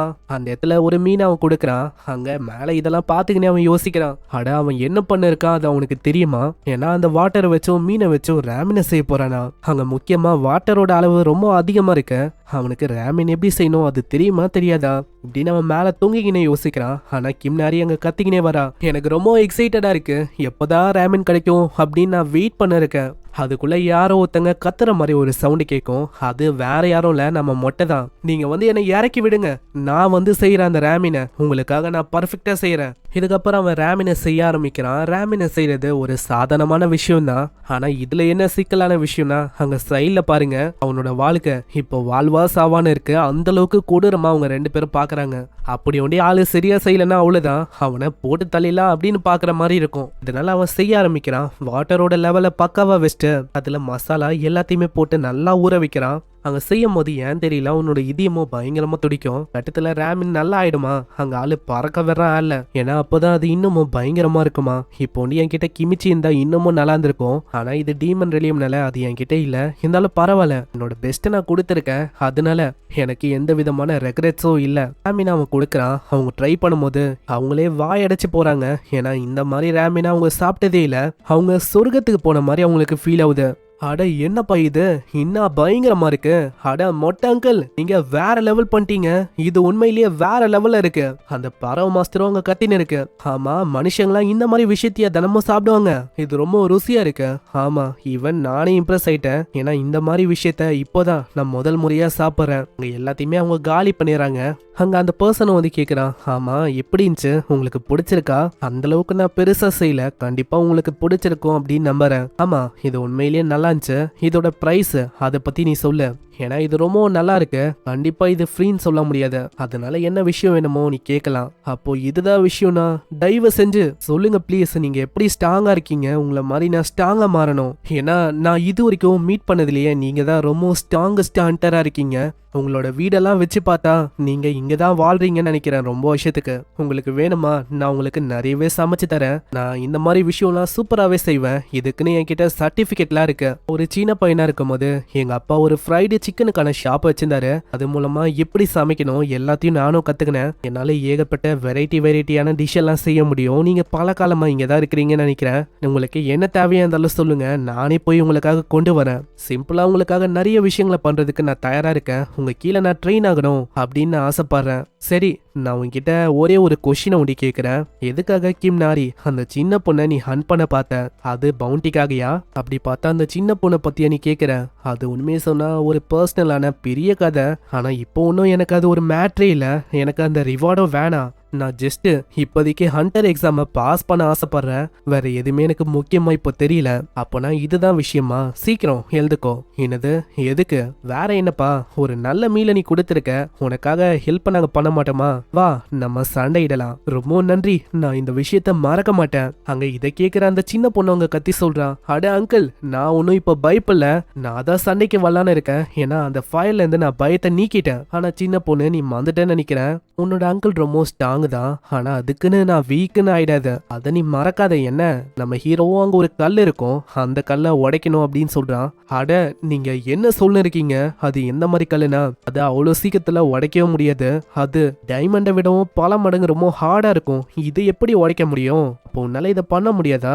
ஆமா என்னால எப்படி அதை பண்ண முடியும், அதை பண்றதுக்கு நம்ம ஏ ரேங்க் ஆச்சிருக்கணும், ஆனா அதுக்குள்ள ஒரு மிகப்பெரிய பிளாஸ்ட் ஏற்படும், அதை பண்ணது வேற யாரும் இல்ல நம்ம கிம் நாரி தான். மொட்டை அங்கிள் வாங்க நம்ம சண்டை போடலாம், நான் ஆர்வமா இருக்கேன். ஒரு ஹண்டரோட பேக் ஸ்டோரியை வச்சு தான் ஆரம்பிக்குது. இந்த ஹண்டர் வேற யாரும் இல்ல, நம்ம மொட்டை அங்கிள் தான். இப்போ நீங்க பார்க்க போறது என்னோட கதை தான்.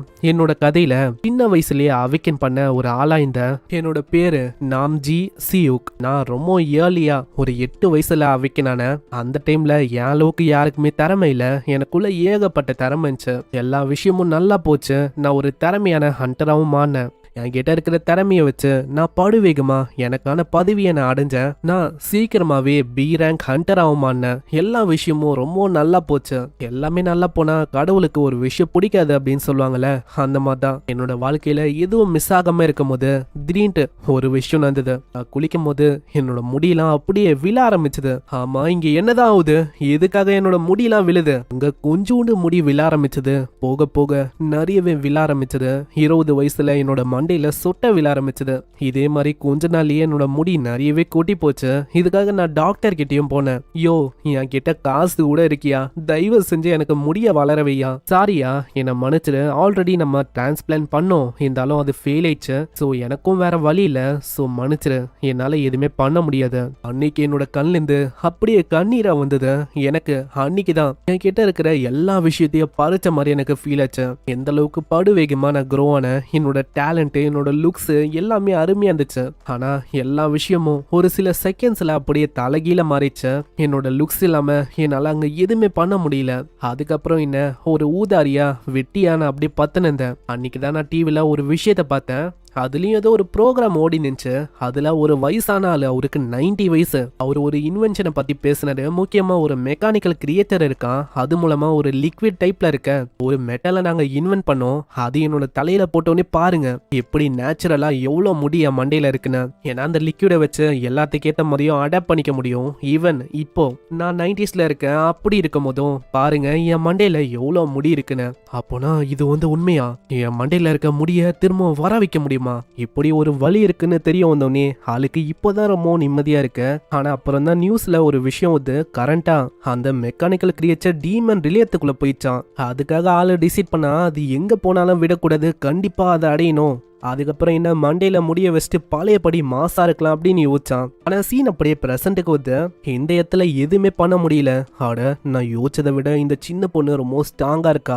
என்ன மொட்டை அங்கிள், நீங்க அதுக்குள்ள தோத்து போயிட்டீங்க பாத்தீங்களா, நான் தான் ஜெயிச்சேன். இன்னொரு பக்கம் சியூக்கு அங்க கேபினட்டை உருவாக்கியிருப்பான். அதை தான் நம்ம ஆளு பாக்குறான். அங்க அந்த பறவையும் பாத்துக்கினே சொல்லுது, இந்த கேபினட் உண்மையை சொன்னா ரொம்ப பக்காவா இருக்கு, உன்னால இதை பல வருஷத்துக்கு பயன்படுத்திக்க முடியும். உண்மையை சொன்னா நான் எதிர்பார்க்கல, அவன் உண்மையிலேயே திறமசாலியா இருக்கான். ஆனா எனக்கு இன்னமும் ஒரு விஷயம் புரியாம இருக்கு. அந்த பொண்ணுகிட்ட அவன் அதிக வாட்டி தோத்து போறான். ஆனா அப்படி இருக்கும் போதும் அவனோட எனர்ஜி அது காலி ஆகுற மாதிரியே இல்ல. எப்படி அவன் கிட்ட இப்ப எவ்வளவு எனர்ஜி இருக்கு? இதுக்கு காரணம் அவனோட விக்கை எத்தனாலையா? ஆனா அந்த பறவையும் அவனை பார்த்துக்கினே சொல்லுது, நல்லா பாரு அவன் கிட்ட இருக்கிற அந்த நெருப்பு அது ஆவரேஜா இருக்கு, அதனால அந்த பொண்ணுக்கு எதுவுமே ஆகாது. அட அதுக்குன்னு அந்த சின்ன பொண்ணை சாதாரணமா இட போடாத, அவளுக்கு நிறையவே திறமை இருக்கு. ஹேய், உன்னை நான் விட போதில்ல, இன்னைக்கு நான் தான் ஜெயிக்க போறேன் அப்படின்னு ஆளு கத்திக்கினே வரான். அட மொட்டை அங்கிள், உங்களால எவ்வளவு முடியும் காட்டுங்க. அடுத்த செகண்டே அவன் தாக்குறான். அந்த அட்டாக் பட்ட உடனே ஒரு லிக்விட் மாதிரி அவன் மாறுறா. அட என்ன இது லிக்விடா? அங்க இப்படி யோசிக்கும் போது ஒரே அடிதான் அவனை பறக்க விட்டுறான். அட மொட்டை அங்கிள், நீங்க நினைக்கிற மாதிரி உங்களோட ஃபயரை பார்த்து நான் ஒன்னும் இப்ப பயப்படல. அதுக்கு தேங்க்ஸ் சொல்லணும்னா உங்களுக்கு தான். உண்மையை சொன்னா என்னால இந்த பொண்ணை கூட தோக்கடிக்க முடியல, இருந்தாலும் நான் ஒரு மிகப்பெரிய அட்வென்ச்சரரா மாறணும், அதனால நான் விட்டு கொடுக்க போதில்ல. ஹேய், ஒரே ஒரு மேட்ச் திரும்ப போடலாமா? ஆனா அவனோட மூக்குல இருந்து ரத்தமாவுது. ஹேய், நீ எத்தனை நாளா இதுக்குள்ள இருக்க? நான் இங்க ஒரு 9 days இருக்கும். அப்பனா இப்போதைக்கு நீ போகணும். நான் இதே மாதிரி போச்சுன்னா இந்த டிமானிக் எனர்ஜி உனக்குள்ள போய் அதுவே உன்னை கொல்றதுக்கும் வாய்ப்பு இருக்கு. ஆமா ஆமா, நீங்க சொல்றது கரெக்ட் தான். ஆனா ஒரு விஷயம்ப்பா, உனக்கு ஏ ரேங்க் அளவுக்கு இப்ப பொட்டன்ஷியல் இருக்கு. என்னது எனக்கா? நீங்க சொல்றீங்க, ஆனா இதுக்கு முன்னாடியே நான் ஏ ரேங்க் எக்ஸாமினேஷனை 6 வருஷம் நான் திரும்பவும் எடுத்தேன். ஆனா அந்த இடத்துல தோத்து போந்துதான் மிச்சம். அவங்க என்கிட்ட கடைசியா என்ன சொன்னாங்கன்னா, 3 வருஷத்துக்கு உன்னால எதுவுமே பண்ண முடியல, ஃபெயில் ஆயினே இருக்கனா, அவ்வளவுதான், உன்னால எதுவுமே பண்ண முடியாது, நீ ட்ரை பண்ணாத அப்படின்னு தான் சொன்னாங்க. அட நீ அதெல்லாம் நினச்சி கவலைப்படாத. எனக்கு தெரிஞ்ச உன்னோட மான ஹோல் அது இன்னமும் ஃபுல்லாக டெவலப் ஆகல, அதனால நம்பிக்கை இழக்காத சியோக். அதனால இப்போதைக்கு இப்போ டிமானிக் எனர்ஜியை கிளீனிஃபை பண்ணு, அப்புறம் வா உனக்கு நான் மீதி விஷயத்த சொல்லித்தரேன். கண்டிப்பா உன்னால ஏ ரேங்குக்கோ போக முடியும். அங்க இதை கேட்கும் போது நம்ம ஆளுக்கு ரொம்ப சந்தோஷமா இருக்கு. அங்க போகும்போதே அவன் சொல்றான், நீங்க கவலைப்பட வேணாம், உங்களுக்கு என்ன வேணுமோ அதை நான் கொண்டு வரேன். ரேமின் இப்போ ரொம்ப கம்மியா இருக்கு, நான் உங்களுக்காக கொண்டு வரேன். ஐயா ஜாலி, ரேமினா? அப்படியா, உண்மையிலேயே நீ ரேமினை கொண்டு வந்தா ரொம்ப நல்லா இருக்கும். அங்க சின்ன பொண்ணுங்க சொல்றா, அங்கிள் பார்த்து போயிட்டவங்க. ஏய் சின்ன பொண்ணு, அத்த வாட்டி நான் ஜெயிக்காம விட மாட்டேன். ஆனா அதான் அவளுக்கோ பெருசா எடுத்துக்கல. இதே மாதிரி ஆள் அங்க போயிடுறான். இன்னொரு சைடு அந்த பறவையும் கேக்குது, ஆமா ஹேய் எப்படி அவனை நம்புற? அதாவது அவன் நம்மள ஏமாத்திர மாட்டான் என்ன உறுதி? இப்ப அவன் வெளி உலகத்துக்கு போயிட்டு ஏகப்பட்ட ஹண்டர்ஸை கொண்டு வந்தானா அதுக்கப்புறம் என்ன ஆகும்? இல்ல அப்படி அவன் பண்ண வாய்ப்பில்ல. அவன் கண்ல ஒரு வெறியனை பார்த்தேன், ஏ ரேங்குக்கு போகணும் அப்படின்னு. அதனால அவன் அப்படி பண்ண வாய்ப்பில்ல. அது போக அவனால நம்மளுக்கு ஏகப்பட்ட விஷயமும் கிடைக்கலாம். இதுக்கப்புறம் அவங்க ஃபைனலி கேபினெட்டை ரெடி பண்ணிட்டாங்க. அந்த இடமும் ரொம்ப பெருசா இருக்கு. ஆனா அங்கிள் நல்லா பாருங்க, இந்த இடம் இருட்டா இருக்கிற மாதிரி இருக்கு. அப்படின்னா ஜன்னலை வச்சிட முடியாதா? அங்க அவனுக்கும் அந்த சின்ன பொண்ணுக்கும் ஒரு சின்ன விண்டோஸ் தான் உருவாக்குறான். அந்த பொண்ணு அவங்க கத்துறா, ஐயா ஜாலி, இது ரொம்ப பிரைட்டா இருக்கு. ஹேய் உனக்கு பிரைட்டா இருக்க விஷயம் அவ்வளோ பிடிக்குமா? இது எப்பயுமே பிரைட்டா இருக்குமான்னு கேட்டா கிடையாது. அதனால நைட் டைம்லயும் இங்க லைட் எறிகிற மாதிரி ஏதாச்சும் ஒரு விஷயத்த நம்ம பண்ணணும். அங்க க்ளோ ஸ்டோன் அப்படின்னு ஒரு விஷயம் உனக்கு ஞாபகம் வருது. அதை சீலிங்ல மாட்டிட்டா ரொம்ப வெளிச்சமா இருக்கும், நைட் டைம்லயும் பிரகாசமா இருக்கும். ஆனா அது எங்க கிடைக்கும் அப்படின்னு தெரியல. ஆனா கோக்கு தெரிஞ்சிருக்கு, வேல்கனிக் ஏரியால தான் அந்த விஷயம் இருக்குமா. வேல்கனிக் ஏரியா அது ஹண்டர்ஸுக்கு ரொம்ப ஆபத்தான இடம். அதுதான் என்னோட ஹோம் டவுனாவும் இருந்துச்சு. ஆனா அது ரொம்ப சோகமா இருக்கும். அந்த இடத்துல ஆளு கேட்கறான், ஆமா என்ன ஆச்சு? நீ ஹோம் டவுனுக்கு போக போற, அப்படி இருக்கும் போது என்ன ஆச்சு? எதுக்காக முகத்தை நீ தொங்க போற? ஆனா அதுக்குள்ள அந்த சின்ன பொண்ணு அப்படியே மூஞ்ச பூச்சி அமுக்குறான். அங்கிள் அங்கிள் என்ன இந்த கோ பேசுற விஷயம் உங்களுக்கு புரியுதா? புரியுது. ஆமா அது என்ன சொல்லுது? அதோட முகத்தை வச்சு பார்த்தா அது ரொம்ப அப்செட்டா இருக்கிற மாதிரி இருக்கு. கோ கிட்ட நம்ம வேல்கனிக் ரீஜனுக்கு போலாம் அப்படின்னு சொன்னா அதுக்காக தான் அது சோகமா இருக்கு. அந்த இடம் ரொம்ப ஸ்கேரியான இடம். அதனால நீங்க 2 பேருமே இங்கே இருங்க, நான் போயிட்டு வரேன். இல்ல நீங்க ஒண்டி போறதா? கண்டிப்பா நானும் வருவேன். எனக்கு ஃபயரை பார்த்துலாம் இப்ப பயமே இல்ல. அதனால நானும் வந்தே தீருவேன். நான் சுத்தமா யோசிக்கல. இவளோட பயம் கம்மி ஆயிட்டா நல்ல விஷயம் தான். கோ கிட்ட கேட்கும் போதும் அந்த பறவையும் நான் வரேன் அப்படின்னு சொல்லிட்டு, சரி அப்புறம் என்ன, நம்ம எல்லாருமே போகலாம் இப்படின்னு எல்லாருமே அங்க போறதுக்கு தயாராகுறாங்க. அங்க அதுக்குன்னு கியர்ஸ் அவன் ரெடி பண்றான். இந்த பக்கம் அந்த மொட்டையோட விக்க அங்க இருக்கிற அந்த குட்டி குட்டி செடியெல்லாம் பயங்கரமா உதன்னு உதைக்குது. ஆளும் அங்க தேடி இருப்பான். அந்த விக்கி இங்கதான் கிடக்குது. இதுக்கப்புறம் அந்த வேல்கனிக் ரீஜனை காட்டுறாங்க. இதுதான் one of the most dangerous ஆன இடம். முக்கியமா ஹண்டர்ஸ் இந்த இடத்த அவாய்ட் பண்ணுவாங்க. இந்த இடம் முழுக்க எங்க பார்த்தாலும் வேல்கனிக் ஆஷஸ் ஆகும், நிறையவே புகையாவும் இருக்கும். அதனாலேயே அவங்களோட ஸ்கின்னை பயங்கரமா அஃபெக்ட் பண்ணும். இந்த இடத்துல டாக்ஸிக்கான கேஸஸும் இருக்கு. அதனாலேயே அவங்களுக்கு மூச்சு விடுறதே ரொம்ப கஷ்டமாயிடும். ஆனா அந்த மாதிரி இடத்துலயும் அந்த பொண்ணு ஜாலியா விளையாடுறா. இது ஜாலியா இருக்கு. ஆமா அந்த பொண்ணு என்ன பண்ணிருக்கா? எனக்கு தெரிஞ்சு ஃபயர் கூட விளையாடுறான்னு நினைக்கிறேன். சரி அந்த பொண்ணு ஒரு மெக்கானிக்கல் கிரியேச்சரா, அதனால அவன் நார்மலா இருக்கா. ஆனா நீ எப்படி ஓகேவா இருக்க? இந்த விஷயம் எனக்கு இன்னமும் புரியல.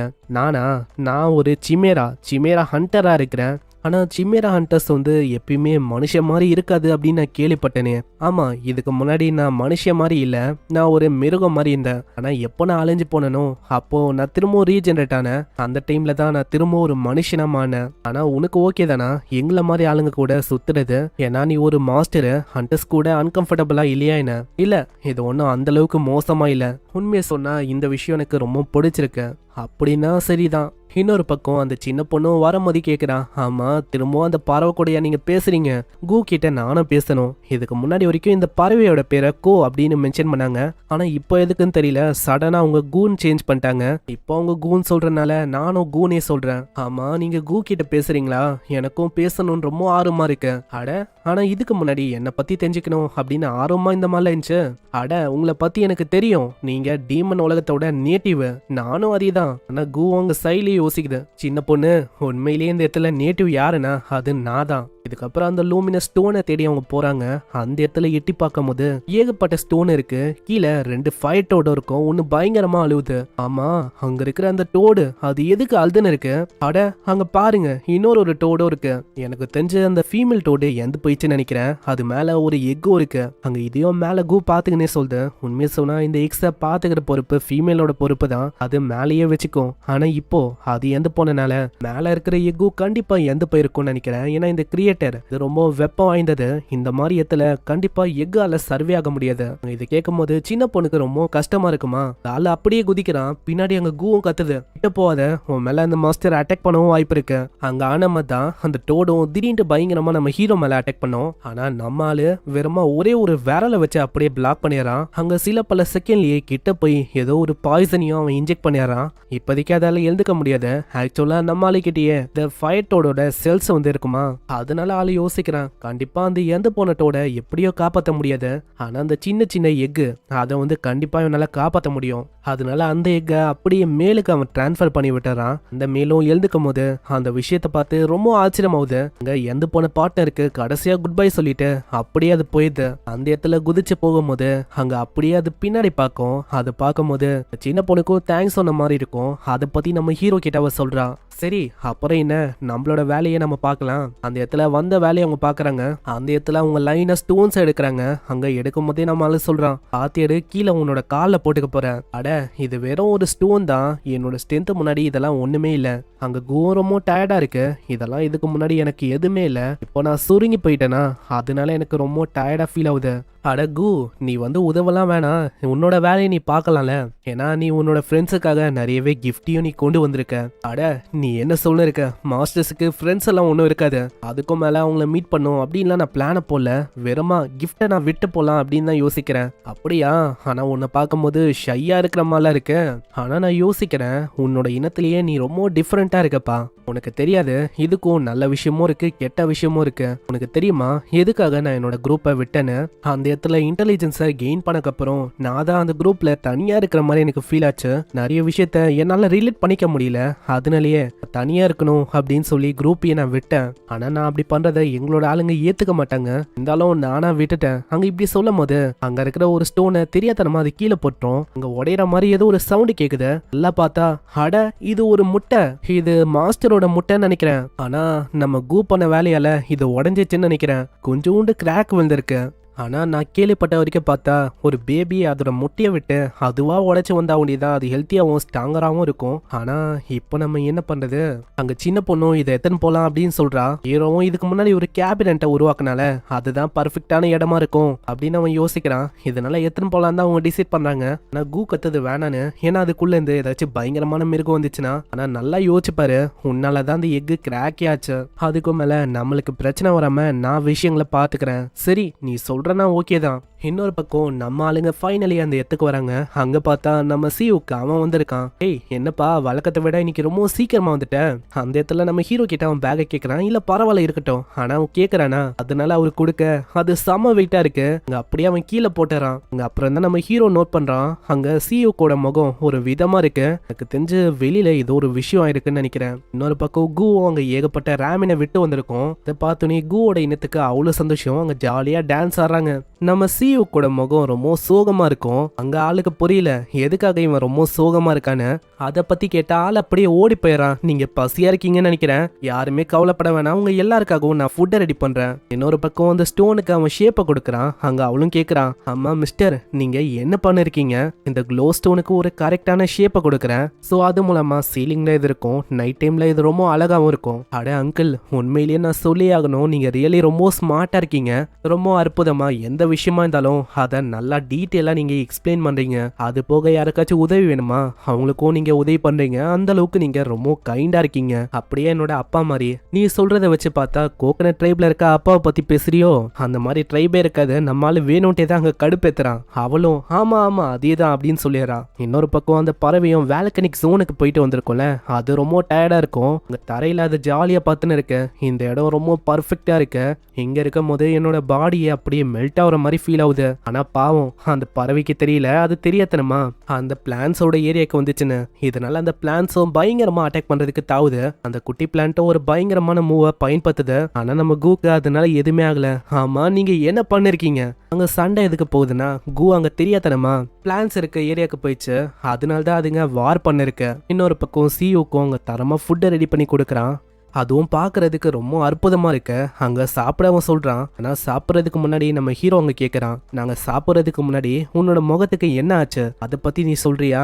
வெல், என்ன ஆச்சுன்னா ஹண்டர் அசோசியேஷனுக்கு நான் எக்ஸாம் அட்டன் பண்ணலான்னு போனேன். ஆனா தெரியாதனமா ஏ ரேங்க்ல இருக்க ஹண்டர்ஸை நான் மீட் பண்ணனா ஆல்ரெடி நான் வேற ஃபெயில் ஆயிருக்கேன். அதுக்கும் மேல என்னோட ப்ரைடா இருக்க என்னோட முடியை பத்தி அவங்க பேசிட்டாங்க. அதனாலேயே அங்க சண்டே ஆயிடுச்சு. அதேதான் நானும் அந்த விஷயத்த கேட்கணும் அப்படின்னு தான் ஆசைப்பட்டேன். நீ என்ன உன்னோட மண்டையை ஷேவ் பண்றியா என்ன? அட, உண்மையை சொன்னா நான் ஒன்றும் மண்டையெல்லாம் ஷேவ் பண்ணல. இது ஒரு புரியாத மெடிக்கல் மிஸ்ட்ரியா இருக்கு. என்னன்னு தெரியல.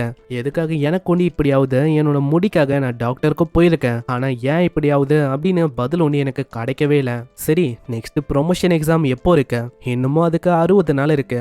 இப்போ அதான் விஷயம்னா உனக்கு நான் ஸ்பெஷல் ட்ரைனிங்கை கொடுக்கறதுக்கான டைம்னு நினைக்கிறேன். என்னது, ஒரு ஸ்பெஷல் ட்ரைனிங்கா? அப்போனா நான் என்ன பண்ணும்? முன்னாடி சாப்பிட்ட பிளேட்டும் கூஸ் சாப்பிட்ட அந்த பிளேட்டையும் நீ கிளீன் பண்ணும். அது போக கீழே இருக்கிற அந்த க்ளோ ஸ்டோனு அது மேல வால்கனிக் எரப்ஷனோட ஆஷஸ் எல்லாம் இருக்கு. அதை நீ வாஷ் பண்ற மாதிரி இருக்கும்.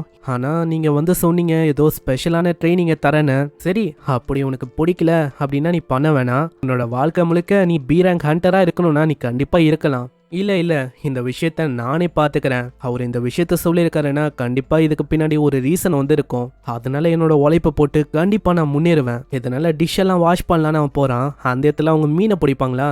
ஆனா கடைசி வரைக்கும் மீன் அங்க மாற்ற மாதிரியே இல்ல. ஆனா அங்க இருக்கிற பிரான மீன் எல்லாமே நம்ம சியுக்க பயங்கரமா கடிக்க வித்த. இன்னொரு பக்கம் அந்த சின்ன பொண்ணு யோசிக்கிறான், நாங்களும் எவ்வளோ மீனை பிடிக்க பாக்குறோம். ஆனா இங்க பார்த்தா மீன் கிடைக்கிற மாதிரியே இல்ல. அங்க அசால்ட்டா ஒரு கிட்ட போயின்னு இருக்கு. ஒரு பக்கம் அந்த தட்டு கழுவுற வேலை எல்லாத்தையுமே அவன் முடிச்சிட்டான். அந்த இடத்துல அவன் கேட்கறான், உன்னோட மாணவ பத்தி நீ என்ன யோசிக்கிற? அதை ஒரு ஷீல்டா உன்னால போட முடியும். ட்ரைனிங்ல அதை பண்ணுது. ஆனா இப்போ வந்து எனக்கு தெரியல. சரி, இதான் விஷயம்னா இப்பயே நம்ம ட்ரை பண்ணி பார்க்கலாம். இந்த க்ளோ ஸ்டோன் அவன் கொடுக்குறான். அந்த க்ளோ ஸ்டோன்ல இருந்து ஏகப்பட்ட டிமானிக் எனர்ஜி வருமா? 10 செகண்டே அது பொத்துனி கீழே விழுது. இந்த க்ளோ ஸ்டோன்ல இருந்து வருது டிமானிக் எனர்ஜி, அதுதானே? அதனால தான் என்னால பிடிக்க முடியல. எனர்ஜியை போறதுக்குள்ள அது அப்படியே கீழே வந்துச்சு. நீ சொல்றது உண்மைதான். இந்த மாதிரி க்ளோ ஸ்டோன்ல கண்டன்ஸான அளவுல டிமானிக் எனர்ஜி வந்து இருக்கும். ஆனா இப்போ நீ பாக்குற டிமானிக் எனர்ஜி இது ராவா அன்ரிஃபைண்டா இருக்கு. உன்னோட பாடியில இருக்க மானா வச்சு அன்ரிஃபைண்டா இருக்கிற அந்த எனர்ஜியை வெளியேற்ற முடியும். எப்பயுமே எல்லாரோட பாடியிலையும் நிறையவே மான ஸ்டோர் ஆயிருக்கும். ஆனா அதுக்கான சரியான கண்ட்ரோல் அது வந்து நம்ம கிட்ட இருக்காது. நான் நிறைய பார்த்து வந்து உள்ள பிளாக் ஆயிருக்கும். அதை நான் தொந்து வர்றேன். இப்போ உனக்குள்ள பார்த்த நான் ஓபன் பண்ணிருக்கேன்.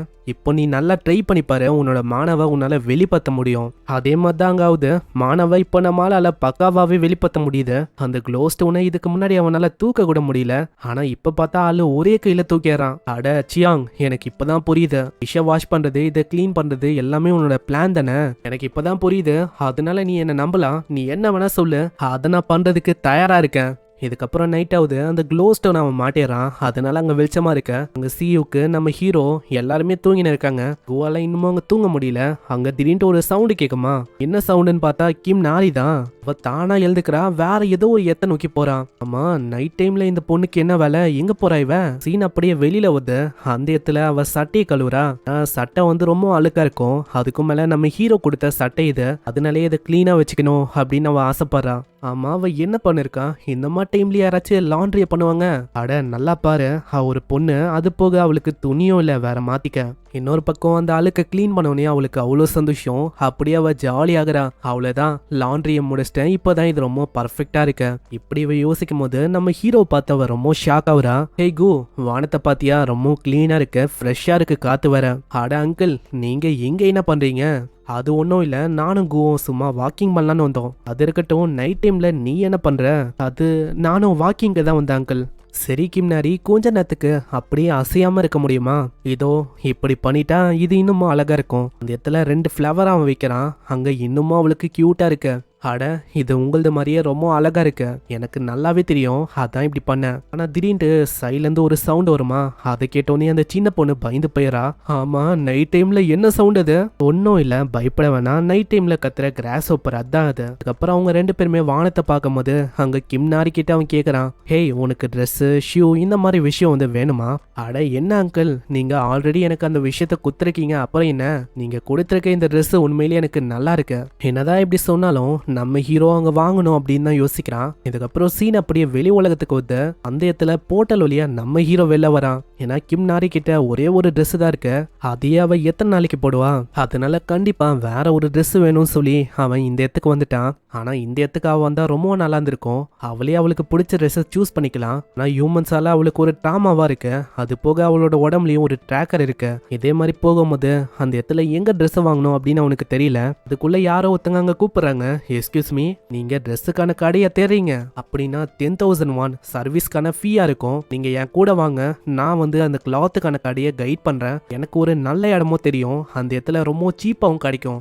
தம்பி எல்லாமே ஓகே தான், ஆனா என்கிட்ட சேஞ்ச் ஒன்றும் இல்லையே, இவர் இப்பதான் டீமன் ரிலேத்துல இருந்து வந்தாரு, அதுக்கும் மேல இவர்கிட்ட டிஃபென்ஸுக்கான எந்த விதமான கியர்ஸும் இல்ல, அப்பனா கண்டிப்பா மத்த ஆளுங்க பறிச்சிட்டாங்கன்னு நினைக்கிறேன். சரி, நீங்க வந்து எவ்வளவு கொடுக்கணுமோ கொடுக்கலாம், ஜஸ்ட் ஃபாலோ பண்ணுங்க, நான் உங்களை கடைக்கு கொண்டு போறேன். போற வழியில அவனோட பேரை பத்தி சொல்றான். என்னோட பேரை நான் உங்களுக்கு சொல்லல, என்னோட பேரு பாங்ஸோ, என்னோட பேரு சியாங், ஆனா என்ன ஹிவாங் அப்படின்னு கூப்பிடு. அங்க போற வழியில ஒரு காரம் போகும், அது போலீஸோட பேட்ரோல் கார் தான். அதை பார்க்கும்போது நம்ம ஹீரோ யோசிக்கிறான், பரவாயில்லையே இங்க பேட்ரோலிங்கான காரெல்லாம் போகுதுன்னா கண்டிப்பா இது சேஃபரான ஏரியாவா மாறிச்சுன்னு நினைக்கிறேன். அந்த இடத்துல அந்த பையனுக்கும் நிறைய விஷயம் தெரிஞ்சிருக்குமா, அதை பார்த்து அவன் சொல்றான், உன்னோட ஏஜுக்கு பரவாயில்லப்பா தம்பி, உனக்கு நிறைய விஷயம் தெரிஞ்சிருக்கு. அட நான் ஒன்னும் சின்ன பையன்ல, எனக்கு 17 வயசாகுது. இதே மாதிரி வேற ஒரு ஏரியாவுக்கு வராங்க, அந்த இடத்துல இன்னமும் புலி பண்றது இந்த மாதிரி விஷயம்லாம் அங்க நடக்குது. அந்த கேங் இருக்குல்ல, அந்த கேங் ரொம்ப ஆபத்தான கேங்கு, அவங்க கிட்ட தகராற நீங்க உருவாக்காம இருந்தா நல்ல விஷயமா இருக்கும். ஏன்னா போலீஸே இந்த இடத்துல அந்த கேங் கிட்ட பகச்சிக்க கூடாது அப்படின்னு தான் பார்க்கும்.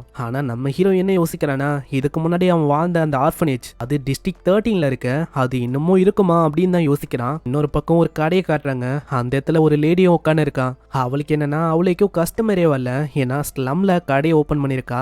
ஆல்ரெடி ஸ்லம்ல இருக்கனால இங்க இருக்கிற ஆளுங்க ரொம்ப புவரா இருப்பாங்க, கண்டிப்பா அவங்களால இந்த மாதிரி துணியெல்லாம் அஃபோர்ட் பண்ண முடியாது. அதனாலே என்னவோ தெரியல இந்த இடத்துல ஈ காக்கா கூட இல்ல. அங்க இப்படி இவ கவலையா இருக்கும் போது அந்த இடத்துல திடீர்னு நம்ம ஆளுங்க வராங்க.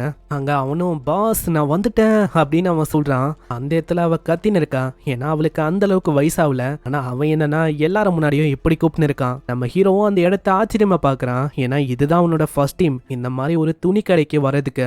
அதனாலேயே அந்த கடையை ஒரு மாதிரி அப்படியும் எப்படியும் பாக்குறான். இன்னொரு பக்கம் அந்த லேடியும் கத்துறான், ஏய் போன்சு கொஞ்சம் கிட்ட வரியா, எதுக்காகடா பைத்தியக்கார மாதிரி ஹண்டர்ஸ் நீ கொண்டு வந்திருக்க, ஆல்ரெடி என் நிலைமை மோசமா இருக்கு, இந்த மாதிரி ஆளுங்களை கொண்டு வந்தா எப்படிடா, ஐயோ என்னை விடுங்க தயவு செஞ்சு, நீங்க சொல்றபடி பார்த்தா நான் எப்படி அதை கண்டுபிடிக்கிறது, அவன் கிட்ட பணம் இருக்கா இல்லையான்னு. உண்மையிலே நீ ஒரு முட்டாள் தான், அவனை பார்த்தாலே உனக்கு தெரியலையா அவன் கிட்ட பணம் இருக்கா இல்லையான்னு.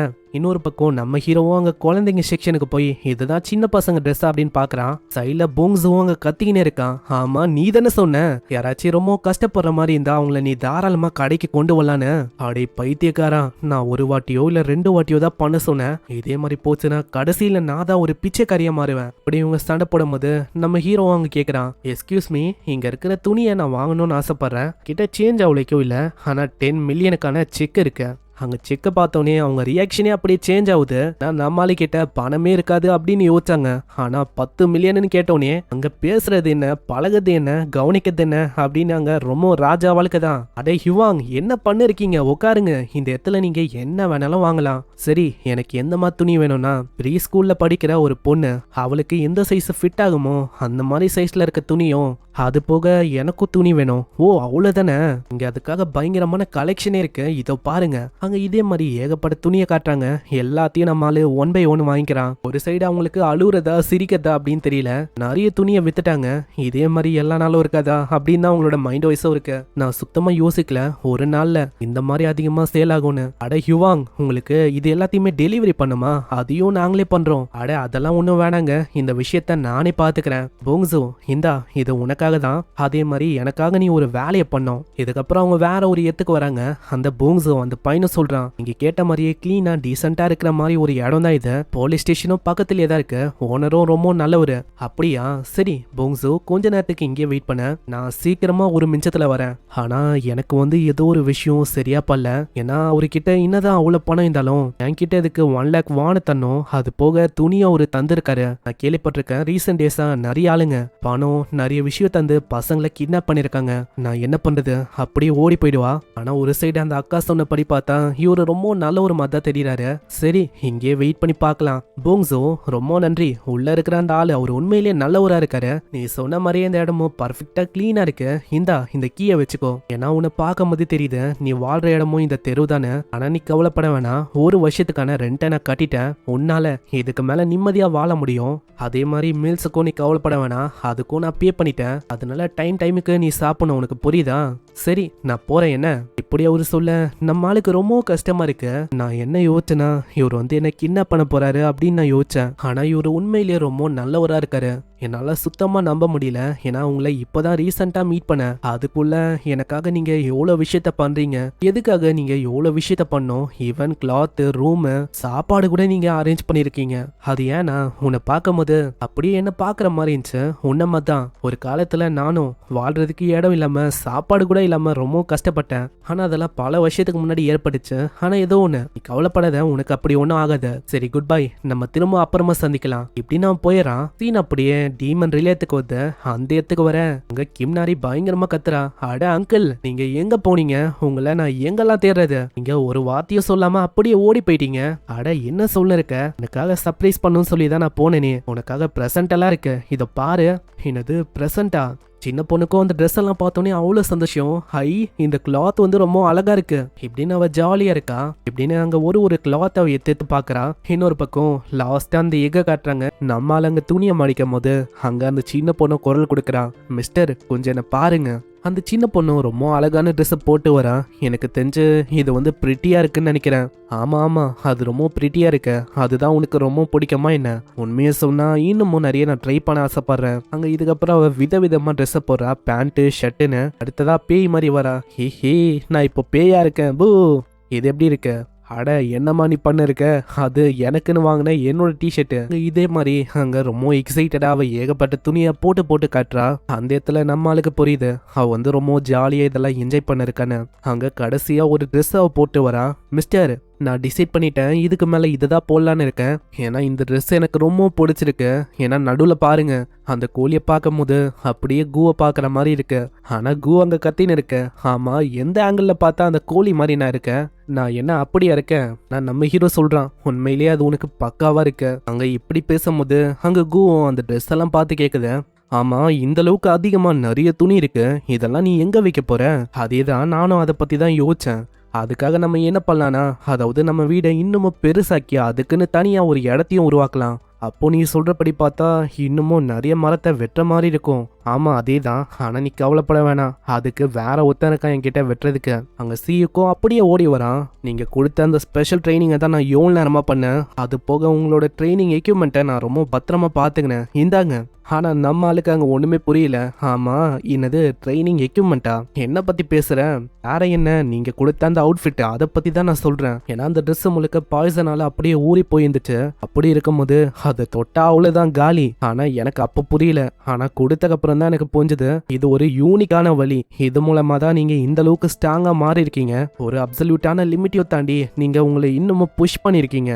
அதனால பிக் ப்ரோ உங்க மேல ஒரு பெரிய மரியாதையா இருக்கு. உங்க பாதைய நானும் டிசைட் பண்ணிட்டேன். அதே வழியில நானும் போகணும்னு. ஆனா உண்மையிலேயே அதுதான் விஷயமான்னு கேட்டா சுத்தமா கிடையாது. நம்ம ஹீரோ அவன் ரொம்ப லேசியா இருந்திருப்பான். அதனாலதான் ஸ்டார்டிங்ல அந்த பாய்சனை அப்படியே விட்டுட்டான். அது இருக்கட்டும்னு. இந்த அளவு சியூக்கே இந்த மாதிரி ஐடியாவை தரும் போது நம்ம ஆளு சொல்றான். சியூக் இது ஒரு பர்ஃபெக்டான ட்ரைனிங் யூனிஃபார்மா உனக்கு இருக்கும்னு நினைக்கிறேன். அதே மாதிரி நீ என்ன பண்ணுனா அங்க போ. அந்த இடத்துல ஒரு மரம் இருக்கும். உனக்கு புரியுதா? அங்க கூவும் சொல்லுது அங்க வெட்ட போறேன் மரத்தெல்லாம் நான் தான் பிக் பண்ண போறேன். அட இருங்க நான் இதை போடணுமா? அப்படி நான் போட்டா அவ்வளவுதான் என்னோட கதையை முடிய வாய்ப்பு இருக்கு. ஆனா அதுக்குள்ள கிம் நாரி அவங்க குரல் கொடுக்குறா. மிஸ்டர் மொட்டை அங்கிள் 2 பேருமே இங்க வாங்க.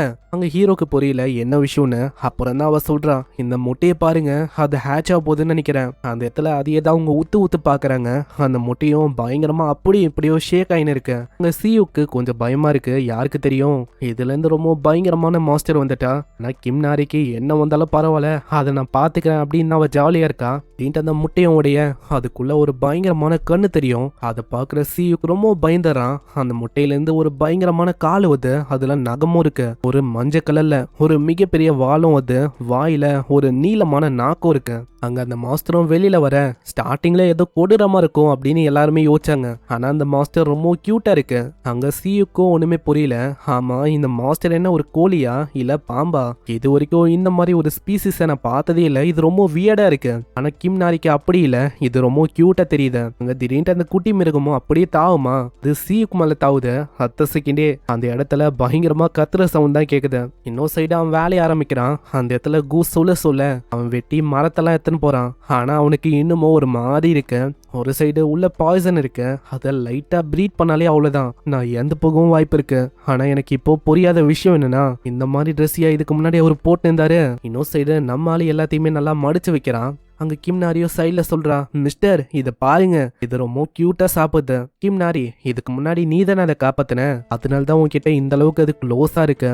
ஆனா நம்மளுக்கு தெரியல என்ன பேரை நம்ம கொடுக்கலாம். இதனால நம்ம ஹீரோ சொல்றான், அதோட பாதி உடம்பு அப்படியே ஸ்னேக் மாதிரி இருக்கு, கீழ்பகுதி கோழை மாதிரி இருக்கு. அதனால சாசா அது வந்து ஓகேவா இருக்கும்னு நினைக்கிறேன். ஆனா அதுக்குள்ள அது வேற எங்கேயோ போகுது. அந்த இடத்துல சின்ன பொண்ணும் அப்படியே கத்திக்கினே போறா. ஐயோ எங்க போற, வெயிட் பண்ணு நானும் வரேன். அங்க ஹீரோவும் நினைக்கிறான், பரவாயில்ல கிம் நாரி கூட அது நல்லா அட்டாச் ஆயிடுச்சு, இப்போ அதுவும் நம்மளோட ஃபேமிலியா மாறிச்சு.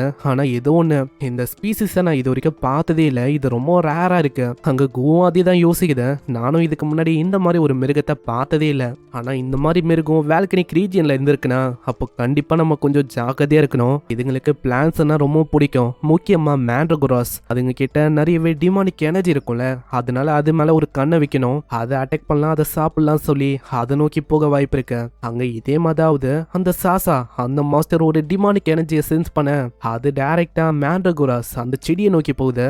அந்த இடத்துல போனோடனே அவங்க ரெண்டு பேருக்குள்ள நேச்சுரலாவே சண்டை ஏற்படுது. ஏன்னா இந்த பாம்பு மாதிரி இருக்க மாஸ்டர் வந்து வேல்கனிக் ரீஜன்ல இருந்திருக்கு, இதோட உணவே இந்த மாதிரி செடி தான். அப்படி இருக்கும் போது ரெண்டுமே நேச்சுரலா ஒரு எனிமிஸ் மாதிரி தான். அந்த இடத்துல இந்த ஃபைட்டை எல்லாருமே பாக்குறாங்க. அங்க சியுக்கு பின்னாடியே கேக்குறான், ஆமா இங்க என்ன போயின்னு இருக்கு, கூ ப்ரெடிக்ட் பண்ண மாதிரி எல்லாமே கரெக்டா இருக்கு, அதுங்க இப்போ சண்டையிட போகுதுன்னு நினைக்கிறேன். அட மிஸ்டர், அப்பனா நான் இப்பயே ஸ்டாப் பண்ணவா? இல்ல நீ வந்து ஸ்டாப் பண்ண வேணாம், ஏன்னா இது நேச்சுரல் தான். டீமன் ரிலேயத்துல இந்த மாதிரி விஷயம் அடிக்கடி நடக்கும், அதனால என்ன ஆகணுமோ அது ஆகட்டும். அந்த இடத்துல மேண்ட்ரகோராஸும் சரி அந்த சாசா அந்த மாஸ்டரும் சரி ரெண்டு பேருமே அப்படியே அங்கேயும் இங்கேயும் போயின்னு இருக்கு. உங்க சாசாவும் ஒரு பயங்கரமான பார்வையோட ஒரு குட்டி உண்டு மேண்ட்ரகோராஸ் இருக்கும், அதை தாக்கலான்னு வந்து, ஆனா அதுக்கு சப்போர்ட்டா பெரிய மேண்ட்ரகோராஸா இருக்கிற அந்த மேண்ட்ரகோரா அது வந்து நிக்குது. அங்க இதை ஒரு வாய்ப்பா வச்சு அந்த சின்ன மேண்ட்ரகோராஸும் அப்படியே அங்க பயங்கரமா தாக்குது. ஆனா அதையும் ஒரு பயங்கரமான ஸ்மைலோட நீலாம் ஒண்ணுமே இல்ல அப்படின்னு சொல்லி அதோட வாழை வச்சு தடுக்குது. அங்க அதுக்கு தெரியல இன்னமும் குட்டி உண்டு ஒரு மேண்ட்ரகோரா இருக்குன்னு. அதுவும் பயங்கர வேகமா அதோட பவர் எல்லாத்தையுமே கையில செலுத்தி மூஞ்சிலேயே ஒரு பஞ்ச் அடிக்குது. அந்த பஞ்ச் வந்து லைட்டா தான் இருக்கும், ஆனா ரெண்டுமே குட்டிங்க தானே, அடிச்ச அடி ரொம்ப பலமா விழுந்தனால அந்த குட்டி மிருகமும் பயங்கரமா அழுவுது. இப்படியே தாழ்துன்னு ஓட அங்க பின்னாடியே கிம் நாரியும் கியூட்டா தோத்தின்னு இருக்கா. இரு நான் இருக்க, உனக்கு பயப்படாத. ஹீரோ மனசுலயே யோசிக்கிறான், இன்னைக்கு எப்பிக்கான ஃபைட்ல மேண்ட்ரகோராஸ் அதுங்க தான் ஜெயிச்சிருக்குன்னு நினைக்கிறேன். ஆனா சியுக்கு மனசுலயே யோசிக்கிறான், அட என்ன ஒரு ஸ்டேஞ்சான ஃபைட்டா இருக்கு. இப்படி இவன் யோசிக்கும் போது வேற ஒரு பக்கத்துல யாரோ ஒருத்தங்க அப்படியே பறந்து போறாங்க. அவங்களுடைய பாதி உருவம் அது மனுஷன் மாதிரி இருக்கு, அவங்களோட தலைப்பகுதி அது ஒரு ஈகிள் மாதிரி இருக்கு. இதுலயே நம்மளுக்கு தெரியுது இவங்களும் ஒரு சிமேரா ஹண்டர் தானே. அந்த இடத்துல சியுக்கு மூலமா துணியெல்லாம் வைக்கிறதுக்கான அந்த இடத்த அவங்க ரெடி பண்ணிட்டாங்க. நாரியும் முடிஞ்ச அளவுக்கு உதவி பண்றா. நம்ம ஹீரோ துணியெல்லாம் மடிச்சு வைக்கிறான். அங்க நம்ம சியுக்கா ஃபைனலி நான் இந்த துணியை கட்டிட்டேன் அப்படின்னு ரொம்ப சந்தோஷமா இருக்கான். 2 நாள் சரியா தூங்காம இந்த மாதிரி ஒரு நரக வாழ்க்கையில நான் இந்த மாதிரி ஒரு விஷயத்த பண்ணேன். சியுக், நான் யோசிச்சதை விட நீ உண்மையிலேயே பங்கமா இங்க பண்ணி வச்சிருக்க. அங்க ஏன் தெரியல அந்த வுட்ல இருந்து ஃப்ளவரோட ஸ்மெல் வருது. அதை பத்தி நாரி கேட்கும் போது நம்ம ஹீரோ தாங்க சொல்றான், கூதா நம்மளுக்காக இந்த மாதிரி ஒரு வுட்டை தேர்ந்தெடுத்துச்சு, இந்த வுட்ல இப்படிதான் ரொம்ப சூப்பரான ஸ்மெல் வரும், இதனால நம்மளோட துணியும் இதே மாதிரி ரொம்ப நல்லா ஸ்மெல் அடிக்கும். அந்த ஸ்மெல்லு நம்ம மேண்ட்ரகோராஸ் அந்த சாசா அந்த கிரியேட்டருக்கும் அது ரொம்ப பிடிச்சிருக்கும். ஆனா இன்னமும் சாசாக்கு அவங்க பேரை வந்து வைக்கல, அதனால அந்த சாசா அந்த பேரை அவங்க மாத்தலாம் அப்படின்னு டிசைட் பண்றாங்க. நம்ம சியு கிட்ட கேட்டா ஸ்னீக் சிக் அப்படின்னு சொல்றான். ஆனா அந்த பேரு வந்து நல்லாவே இருக்காது. அங்க நாரி கிட்ட கேட்கும் போது பெப்பி அப்படின்னு ஒரு பேரை சொல்றான், அதுவும் வழக்க போலதான் நல்லா இல்ல. அங்க இவங்க சொல்ற பேர் எதுவுமே நல்லா இருக்காது. அப்புறம் தான் அவனுக்கு ஞாபகம் வருது, கூ ஆல்ரெடி சொல்லியிருக்கோம் கூக்கு ஒரிஜினலா ஒரு பேர் இருக்குன்னு. அதை பத்தி ஆளு கேட்கறான், என்னோட பேரு ராக்கி மவுண்டன் ஹாசு அப்படின்னு அதோட பேரை பத்தி அங்க சொல்லுது. இவங்க 3 பேருக்குமே பேரு வந்து அந்த அளவுக்கு வைக்க தெரியாது, அதனால அவன் சாசா அதையே வச்சுக்கலாம் அப்படின்னு சொல்றாங்க. அதுக்கு அவங்க 2 பேரும் ஒத்துக்கிறாங்க, ஏன்னா அதுவே நல்லா இருக்கு. அங்க சியுக்கும் கேட்கறான், ஆமா இதுக்கப்புறம் உங்களோட நெக்ஸ்ட் பிளான் அது என்னன்னு.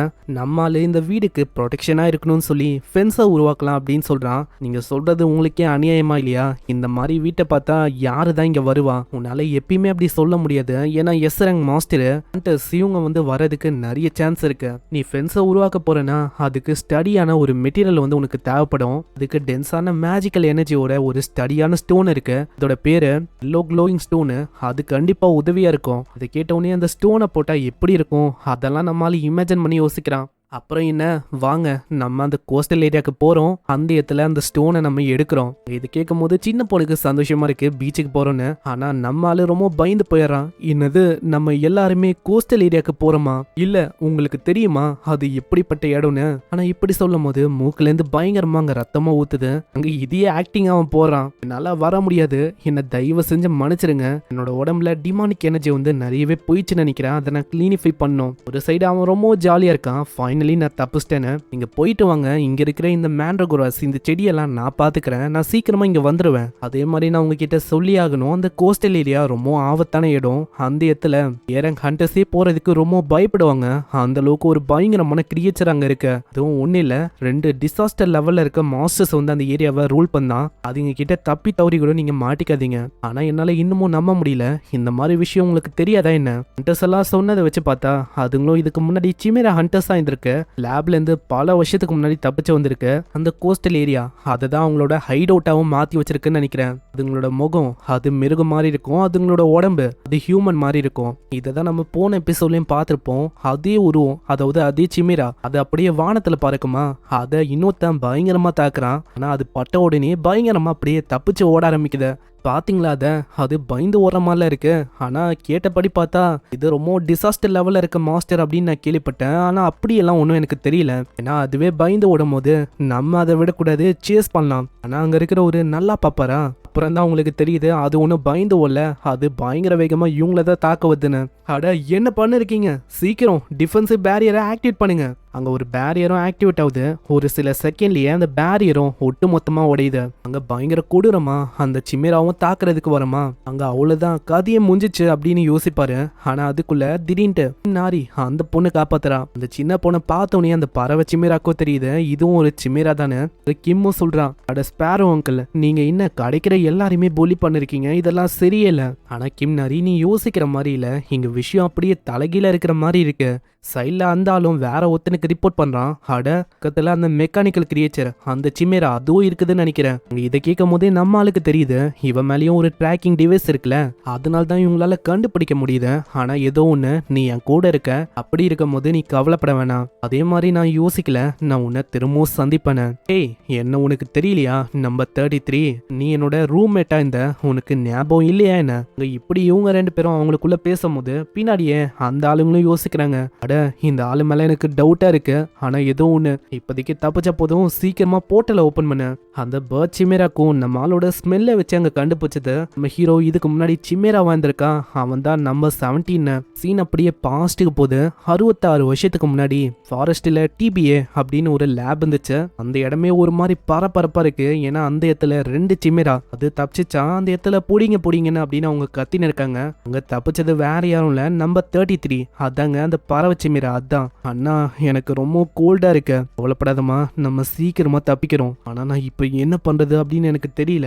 நான் அங்கேயே இருந்தா கண்டிப்பா என்ன கொன்றுவாங்க. அப்படி இருக்கும் போது என்னோட சிஸ்டர் ஜியா, அவளை என்னால அப்படியே விட முடியாது. நான் இன்னமும் ஒரு முழுமையான பறவையாவும் மாறல.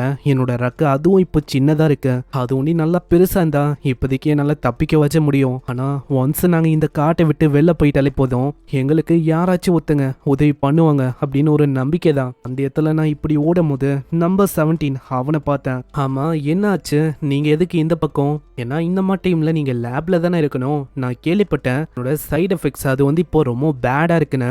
அதனால இப்போ உன்னை டிஸ்போசல் பண்றதுக்கு அவங்க ஷெட்யூல் பண்ணிருக்காங்க. அதை நான் சொல்லலாம் அப்படின்னு தான் நான் வந்தனே. மதியதையே தள்ளிப்போ, நாங்க எப்படியாச்சும் தப்பிக்கணும். நீங்க இந்த இடத்துல இருந்து தப்பிக்கணும் அப்படின்னு பாக்குறீங்கன்னா உங்க மேல அந்த ஸ்பெல்லையும் அவங்க போட்டு வச்சிருக்காங்க. அப்படி ஒண்டி 3 நாளுக்குள்ள இங்க வரலன்னா அவ்வளவுதான், உங்களோட கதையும் இங்கேயே முடிஞ்சிரும். அதனால நல்லா யோசி. நான் உன்னோட உன்னோட பேர் ஒண்டிதான் டிஸ்போசல் லிஸ்ட்ல இருக்கு. உன்னோட சிஸ்டர் அவளோட பேர் அங்க இல்ல. அப்படி நீ லேப்ல இருந்தா கொஞ்ச நாளாச்சும் உயிரோட இருக்க முடியும். இல்ல இந்த சைடு எஃபெக்ட்ஸை பத்தி உனக்கு ஒண்ணுமே தெரியாது, உன்னால புரிஞ்சுக்கவும் முடியாது, நீ ஒன்னும் எங்களை மாதிரி இல்ல.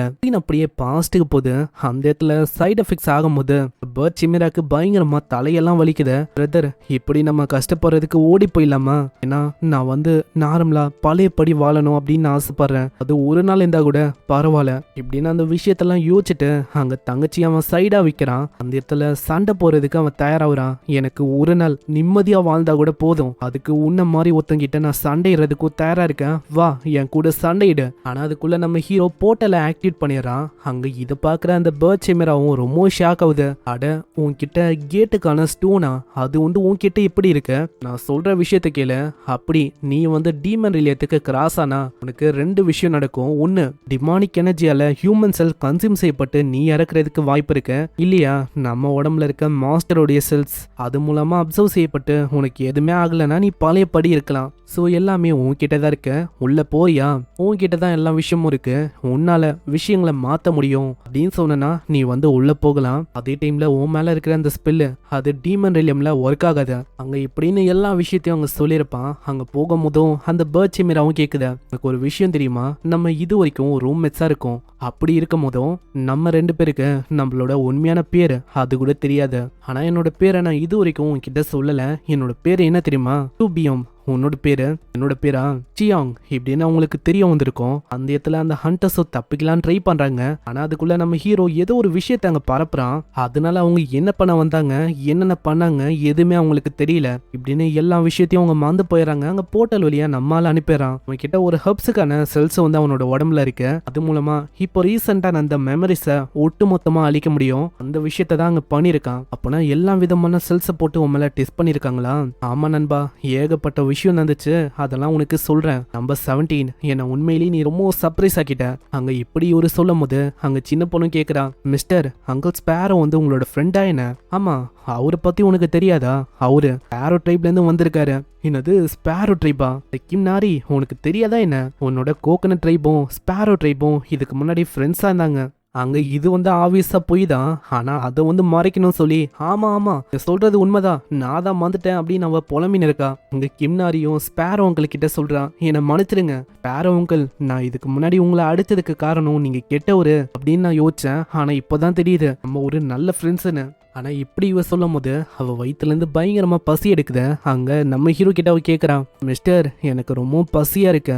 பியோங், நான் உன்கிட்ட கேட்க வந்துட்டேன், உன்னோட வீடு எங்க இருக்கு? அங்க ஏதாச்சும் சாப்பாடு எங்களுக்கு கிடைக்குமா? இதுக்கப்புறம் அந்த இடத்துக்கு வராங்க. அந்த ஸ்பேரோ சிமிராவும் ஒரு பெரிய நெஸ்ட் மாதிரி கட்டியிருக்கு. அந்த இடத்துல ஃபுட்டையும் கொண்டு வர, அது பார்த்தா ரொம்ப லக்ஸூரியஸா இருக்கு. அதோட டேஸ்ட்டும் பங்கமா இருக்கு. அங்க கூக்கெல்லாம் சொர்க்கத்துக்கே போன மாதிரி ஃபீல் ஆகுது. அந்த அளவுக்கு ரொம்ப ருசியா இருக்கு. நம்ம ஹீரோக்கும் அந்த விஷயம் ரொம்ப பிடிச்சிருக்கு. அங்க சின்ன பொண்ணும் இன்னமும் அங்க நிறைய கேக்குறா, என் கிட்ட அந்த அளவுக்கு இன்கிரீடியன்ட் இல்ல, அதனால இன்னைக்கு என்னால முடியாதுமா. அட நீங்க ஏன் பிடிக்கணும், நானே இன்கிரீடியன்ட்டை கொண்டு வரேன், நீங்க வெயிட் பண்ணுங்க. ஆனா சின்ன பசங்களுக்கு அது ரொம்ப டேஞ்சரான விஷயம், போகாதமா. ஆனா அது அவ கேட்கவே இல்ல. அப்படியே ஓடி போகும்போதே சொல்றா, உங்களுக்கு நான் நிறைய கொண்டு வரேன், எனக்கு 10 முறை அந்த மாதிரி நிறையவே நீங்க மேக் பண்ணும். இன்னொரு சைடு அந்த பர்ட் சிமிராவும் கேக்குது, ஆமா நீ இதுக்கப்புறம் என்ன பண்ணலான்னு இருக்க? அந்த லேபுக்கு ஒரு ரிவெஞ்சை கொடுக்கலாம் அப்படின்னு யோசிச்சிருக்கியா? நான் அதை பற்றி யோசித்தேன். ஆனால் இப்போ என்னோட லைஃப் ஒன்றும் அந்த அளவுக்கு பேடாக இல்லை. இப்படி இருக்கும் போது ரிவெஞ்சா அப்படின்னு தான் நான் யோசிக்கிறேன். நீ என்கிட்ட சொன்னல, அதாவது நீ இறந்து போய் ரிவே ஆனோனே உன் மேலே அந்த டெத்துக்கான ஸ்பெல்லு வந்து இல்லைன்னு. ஆனால் நாங்கள் ஒன்றும் அப்படி இல்லை, எங்களுக்கு ஹியூமன் உலகத்துக்கெல்லாம் போகவே முடியாது. இப்படி நாங்கள் போனால் அவ்வளோதான், எங்களோட கதையை முடிஞ்சிடும். ஆனால் நான் சொன்ன மாதிரியே உன்னோட விங்ஸை இப்போ உன்னால நல்லா கட்டுப்படுத்த முடியுது போல. இப்படி இருக்கும் போது உன்னோட தலையை எதுக்காக நீ பழையபடி மாத்தாம இருக்க? மாத்தலாம், ஆனா ஜியாக்காக தான் நான் இப்படி இருக்கேன். ரீசெண்டா அவளோட கண்டிஷன் ரொம்ப ஒஸ்டா இருக்கு. அதனால தான் நானும் உன்கிட்ட ஒரு விஷயத்தை கேட்கணும். என்னன்னா, உனக்கு இந்த விஷயம் வந்து தெரியுமா? உன்கிட்ட வாழ்றதுக்கு ஆல்மோஸ்ட் ஒரே ஒரு மாசம் ஒண்டிதான் இருக்கு. எனக்கு தெரியும் நீ அப்பயே இந்த விஷயத்த கண்டுபிடிச்சிட்டேன்னு. எனக்கும் இந்த விஷயம் நல்லாவே தெரியும். நான் இந்த உலகத்துக்கு வந்தக்கப்புறம் நாங்க மானவ பில் பண்ணோம் சொல்லி எங்களோட பாடியும் மைண்டையும் நாங்க பேலன்ஸ்டா விற்கிறதுக்கு ட்ரை பண்ணோம். எல்லாமே நல்லா தான் போச்சு. ஆனா திடீர்னு என்னோட சிஸ்டருக்கு ஒரு மாறியாச்சு. அவளுக்குள்ள டிமானிக் எனர்ஜி போய் அவ ஒரு மாதிரி வைல்டா போக ஆரம்பிச்சா. ஏன்னா அந்த டைம்ல அவளோட மானா கோர் அது வந்து டேமேஜ் ஆயிடுச்சு. அதனால டிமானிக் எனர்ஜி அது அவளோட உடம்பு முழுக்க பரவ ஆரம்பிச்சது. இந்த மாதிரி ரேம்பேஜா போகும்போது என்னால அங்க தடுக்கவும் முடியல. அதனால ஜியா வந்து ஒரு விஷயத்த டிசைட் பண்ணா. அதுக்காகவே பாய்சனால நிறைஞ்ச ஃப்ரூட்ஸ் அவ சாப்பிட ஆரம்பிச்சா. இது மூலமா நாள் முழுக்க அவ தூங்கினே இருப்பா. இதெல்லாம் கேட்கும் போதே நம்ம ஹீரோக்கு தெரியுது அவ எதுக்காக இப்படி பண்றான்னு. இது மூலமா கோர்ல பரவுற அந்த டிமானிக் எனர்ஜி அது வந்து ஸ்லோ டவுன் பண்ண முடியும். ஆனா அப்புறம் தான் அவனுக்கு ரியலைஸ் ஆகுது இதுக்கு ஒரு வழி இருக்கு. அதுதான் மேண்ட்ரகோராஸ். அதுதான் ஒரு வழி. இப்போ கரண்டா நம்ம ஜியாவோட மானா ஹோல் அது வந்து டேமேஜ் ஆயிருக்கு. மேண்ட்ரகோராஸோட வீரை வச்சு அதை ஹீல் பண்ண முடியும். இந்த விஷயத்த சொல்ல அவன் ரொம்ப ஆச்சரியமாகறான். அப்பனா என்னோட ஜியாவை ஹீல் பண்ண முடியுமா? அவன் ரொம்ப ஷாக் ஆகுறான். என்னது நீ சொல்றபடி பார்த்தா ஜியாவால திரும்பவும் நார்மலா மாற முடியுமா? எப்படி? கண்டிப்பா இந்த விஷயம் வந்து உனக்கு தெரிய வாய்ப்பில்ல. ஏன்னா லேப்ல 15 வயசு ஆகுற வரைக்கும் உனக்கு அல்கமி அதை வந்து டீச் பண்ண மாட்டாங்க. உன்னோட சிஸ்டர் ஜியா அவளை காப்பாற்ற முடியும். ரொம்ப மானஹோல சரி பண்ணும், அவ்வளவுதான். அதுக்கு மேண்ட்ரகோராஸோட வேறு அது முக்கியமா தேவைப்படும். அது பார்க்கறதுக்கு ஒண்ணுமே இல்லாத மாதிரி இருக்கலாம், ஆனா அது ரொம்ப முக்கியம். அது மூலமா தான் இதுங்களால டிமானிக் எனர்ஜியை அண்டர் கிரவுண்ட்ல இருந்து அப்படியே ஃபீட் பண்ணிக்க முடியும். அது மூலமா நியூ பாடிஸ் அதால ரீப்ரொடியூஸ் பண்ண முடியும். அதனால தான் இது வந்து ஒரு மெயினான இன்கிரீடியன்ட்டா இருக்கு இந்த மானா ஹோலை ரிப்பேர் பண்றதுல. ஆனா நீ கவலைப்பட வேணாம், மேண்ட்ரகோராஸ் அதை வந்து லக்கிலி நான் ரைஸ் பண்ணிருக்கேன். இப்போ உனக்காக அந்த விஷயத்த நானே கொண்டு வரேன். என்னது அப்படியா? ரொம்ப நல்ல விஷயமா இருக்கு இது. ஆனா அந்த பியூரிஃபைடு வாட்டரை ரெடி பண்றதுக்கு எனக்கு ஒரு அல்கமிஸ்ட் வந்து தேவைப்படுவாங்க. ஆப்வியஸா நம்ம வெளி உலகத்துக்கு போற மாதிரி இருக்கும். உன்னால இப்படி ஹியூமன்ஸோட உலகத்துக்கு போக முடியாது. இன்னமும் மேல அந்த கர்ஸ் இருக்கு. அதனால நான் போறேன். நான் போகும்போது எனக்காக இவங்க 3 பேருமே உன்னால பாத்துக்க முடியுமா? அதே மாதிரி அல்கமிஸ்டுக்கு ஏதாச்சும் ஒரு விஷயம் வந்து நான் கொடுக்குற மாதிரி இருக்கும். ஆனா கரண்டா இப்போ என்கிட்ட ஒன்றும் இல்லை. என்கிட்ட பணம் இல்லை. ஆனா இந்த ஏரியால இருக்க ரேரான பொருள் என்கிட்ட இருக்கு. பரவாயில்ல, இதுவே எனக்கு போதுமானதா தான் இருக்கும். இதுக்கப்புறம் டைரக்டா அவன் ஹியூமனோட உலகத்துக்கு வரான். அந்த இடத்துல அந்த சின்ன பையன் பாங் அவன் தான் அங்க இப்போ கைட் பண்ண இருக்கான். ஆள் இப்போ ஒரு ஃபுல் டைம் கைட் பண்ற வேலையை பார்த்துன்னு இருக்கான். அல்கமிஸ்டே தான் தேரனா எனக்கு அப்படிப்பட்ட ஒரு பர்சனை தெரியும். லாஸ்ட் இயர் தான் இந்த ஸ்லம்ல ஒரு அல்கமிஸ்ட் வந்தாரு. அவரை நீ சந்திக்கலாம். ஆனா இப்படி போகும்போது நம்ம ஹீரோ அவனோட கையில இருக்க அந்த சாண்ட் பேக்கை நோட்டீஸ் பண்றான். அதை பத்தி கேட்கிறான். ஆமா அது என்னது? இது என்னோட ஸ்டாமினா ட்ரைனிங். நான் உங்களை மாதிரி இன்னமும் ஸ்ட்ராங் ஆகணும் அப்படின்னு ஆசைப்படுறேன். என்னது என்ன மாதிரியா? டீமன் உலகத்துக்கு எந்த விதமான ஆர்மரும் இல்லாம நீங்க ஜாலியா போயிட்டு வரீங்க. அப்படி இருக்கும் போது கண்டிப்பா நீங்க ரொம்ப ஸ்ட்ராங்கா இருப்பீங்க. அதனால தான் உங்களை மாதிரியே நானும் ரொம்ப ஸ்ட்ராங் ஆகணும்னு சொல்லி இப்பெல்லாம் நிறையவே சாப்பிட்றேன், நிறையவே நான் ஒர்க் அவுட் பண்ணிருக்கேன். ஆனா இவனை பார்க்கும் போது அந்த அளவுக்கு இவன் இம்ப்ரூவ் ஆன மாதிரிலாம் எனக்கு தெரியல. இதே மாதிரி ஃபைனலி அந்த அல்கமிஸ்ட் அவரோட ஷாப்புக்கு அங்க வராங்க. நீங்க தேடி வந்த அல்கமிஸ்ட் அவர் இங்கே தான் இருப்பாரு. அவரோட பேரு கிம். அவருக்கு நிறைய திறமை இருக்கு. அதே டைம்ல அவரு ரொம்ப நல்லவர். எப்படி இவங்க பேசும்போது சைல தான் அந்த பர்சனும் கால் பேசின்னு இருக்கான். அவருக்கு ஏகப்பட்ட லோன்ஸ் எல்லாம் இருக்கும். அதுக்காகவே கால் பண்ணி பயங்கரமா தொல்லை பண்றாங்க. என்னையா நீ லோனே கட்டாம இருக்க? அவரு அங்க கட்டிறேன் அப்பதான் சொல்றாரு. அவர்கிட்ட அங்க போதுமான அளவுக்கு பணம் இல்ல. அதனாலேயே அவரு இன்ட்ரெஸ்ட் ஒண்டி தான் மாசம் கட்டின்னு இருக்காரு. எனக்கு தெரிஞ்சு லோன் தந்தவருன்னு நினைக்கிறேன். என்னது லோனா? இதுக்கு முன்னாடி அவர் கோல்டன் சிட்டில ஒரு பெரிய மெம்பரா இருந்தாரு. அந்த இடத்துல ப்ரொமோட் ஆகி இந்த இடத்துக்கு அவர் வந்துட்டாரு. இப்போ அவரு பாவம் ரொம்ப கஷ்டப்படுறாரு. ஆனா உண்மையிலேயே அவரு ரொம்ப ஸ்கில்டு. நீ சொல்றபடி ப்ரொமோட் ஆயிருக்காருன்னா அப்போ ஏதாச்சும் தப்பான விஷயத்த அவர் பண்ணாரா என்ன? இங்க அந்த மாதிரிலாம் அவரை சொல்லக்கூடாது. ஏன்னா அவரு ரொம்ப நல்லவரு. என்ன ஹைரப்ஸ் வந்து நிறையவே கெட்ட விஷயங்களை பண்ணாங்களா? இந்த மாதிரி விஷயங்களை ரிப்போர்ட் பண்ணும்போது அந்த ஆளு என்ன கம்முன்னா இருப்பான்? டைரக்டா இவனோட வேலையும் போச்சு. இப்போ ஆளு ப்ரொமோட் ஆகி இந்த மாதிரி ஒரு இடத்துல இருக்கான். அங்க சோகமா வரும்போது ஒரு குரல் கேட்கும். அட மேனேஜர் கிம், அட போங்கு இது வந்து நீயா? ஆமா என்ன விஷயம் இங்க? பரவாயில்ல போங்க, இப்போ வந்து ரொம்ப ஹைட் ஆயிட்டேன். அதுவா நான் வந்து ஒரு விஷயமா தான் இங்கே வந்தேன். இவர் இருக்காருல்ல, இவருக்கு உங்களை மீட் பண்ணுமா, அதனால தான் நான் இங்கே கொண்டு வந்தேன். இப்படி அவனை பற்றி சொல்லும் போது அந்த இடத்துல நம்ம ஹீரோ அவனோட ஸ்கில்ஸை பயன்படுத்துகிறான். அதுலேயும் ஆளுக்கு புரியுது இந்த கிம் இருக்காருல்ல, இவர் ஒரு ஹை ரேங்கிங்கான அல்கமிஸ்ட்னு. பரவாயில்ல, போங்குக்கு இந்த மாதிரி ஆளுங்க தெரியும் அப்படின்னு நான் சுத்தமாக யோசிக்கல. அதுக்கப்புறம் போங்கோ ட்ரைனிங் இருக்கு அப்படின்னு சொல்லிட்டு போயிடறான். இந்த இடத்துல ஷாப்போட மேனேஜரு அவன் அங்கே இருப்பான் போல. அவனுக்கு இருக்கவே பிடிக்கல. நான் எதுக்காக இந்த மாதிரி இடத்துல மாட்டிக்கணும்? இங்கே இருக்குது நரகம் மாதிரி இருக்கு. அது போக இந்த அழுகி போன இந்த பாஸுக்கெல்லாம் நான் வேலை செய்கிற மாதிரி இருக்கு. ஏன்னா இந்த இடத்துல பெருசாக என்ன இருக்கு, எல்லாமே லோ லெவலான போர்ஷன் தான். அதை மிஞ்சி போனால் இந்த டி ரேங்க் ஆளுங்க வாங்க வாய்ப்பு இருக்கு. அதனால என்ன கச்சிரும் போகிற போக்க பார்த்தா என்னால் ப்ரொமோஷன் அதெல்லாம் பார்க்கவே முடியாதுன்னு நினைக்கிறேன். அங்க இப்படி இருந்தாலும் யோசிக்கும் போது மேனேஜர் வர, அட மேனேஜர் நீங்க வந்துட்டீங்களா? யோ அசிஸ்டன்ட், நம்மளுக்கு ஒரு கெஸ்ட் வந்திருக்காங்க, சீக்கிரம் ட்ரிங்க்ஸை கொண்டு வா. அட எனக்கு ஒன்றும் அதெல்லாம் வேணாம், என்கிட்ட அந்த அளவுக்கு டைமும் இல்லை. நான் டைரக்டா பாயிண்ட்டுக்கே வரேன். என்ன விஷயம்னா, நீங்க ஒரு A+ ரேங்க்ல இருக்க அல்கெமிஸ்டா இருக்கீங்க. அப்படி இருக்கும்போது மேண்ட்ரகோராஸோட ரூட் அதை வச்சு உங்களால பியூரிஃபைடா இருக்கிற அந்த வாட்டரை உருவாக்க முடியும்ல, அது இப்போ எனக்கு வேணும். ஆமா, நீங்க என்ன யோசிச்சு இதெல்லாம் சொல்லிருக்கீங்க? மேண்ட்ரகோராஸோட வியரெல்லாம் இந்த இடத்துல நம்மளால பார்க்கவே முடியாது, ஏன்னா நம்ம இருக்கிறது ஒரு ஸ்லம். ஆனா ஒரு மனசுலயே யோசிக்கிறாரு, எப்படி இவனுக்கு என்னோட ரேங்கை பத்தி தெரிஞ்சிருக்கு? டைரக்டா ஒரு ஹீரோ கிட்ட சொல்றாரு, ஹேய் நீ கேட்டதை உடனே என்னால பண்ண முடியாது, ஏன்னா அதோட இன்கிரீடியன்ட்லாம் இருக்குல்ல, அந்த இன்க்ரீடியன்ட்லாம் இருக்குல்ல, அது ரொம்ப ரேரு. அப்படி இருக்கும்போது எப்படி அந்த விஷயத்த பண்ண முடியும்? அப்போனா இது கண்டிப்பாக உங்களுக்கு போதுமானதாக இருக்கும்னு நினைக்கிறேன். இதை பார்க்குற ஒரு வியந்து போயிடறாரு. ஏன்னா நம்ம ஹீரோவோட கையில் அந்த மேண்ட்ரகோராஸ் அந்த செடியோட வேர் இருக்கு. இது அதே வேராச்சு. அது போக அதில் பாருங்க எந்த அளவுக்கு ரொம்ப டென்ஸான டிமானிக் எனர்ஜி இருக்குன்னு. அதே மாதிரி இதை பார்த்தோன்னே என்னால் சொல்ல முடியுது, இது ரொம்ப ஃப்ரெஷ்ஷாக இருக்கு. இதை இப்போதான் தோண்டி எத்தனை வந்த மாதிரி இருக்கு.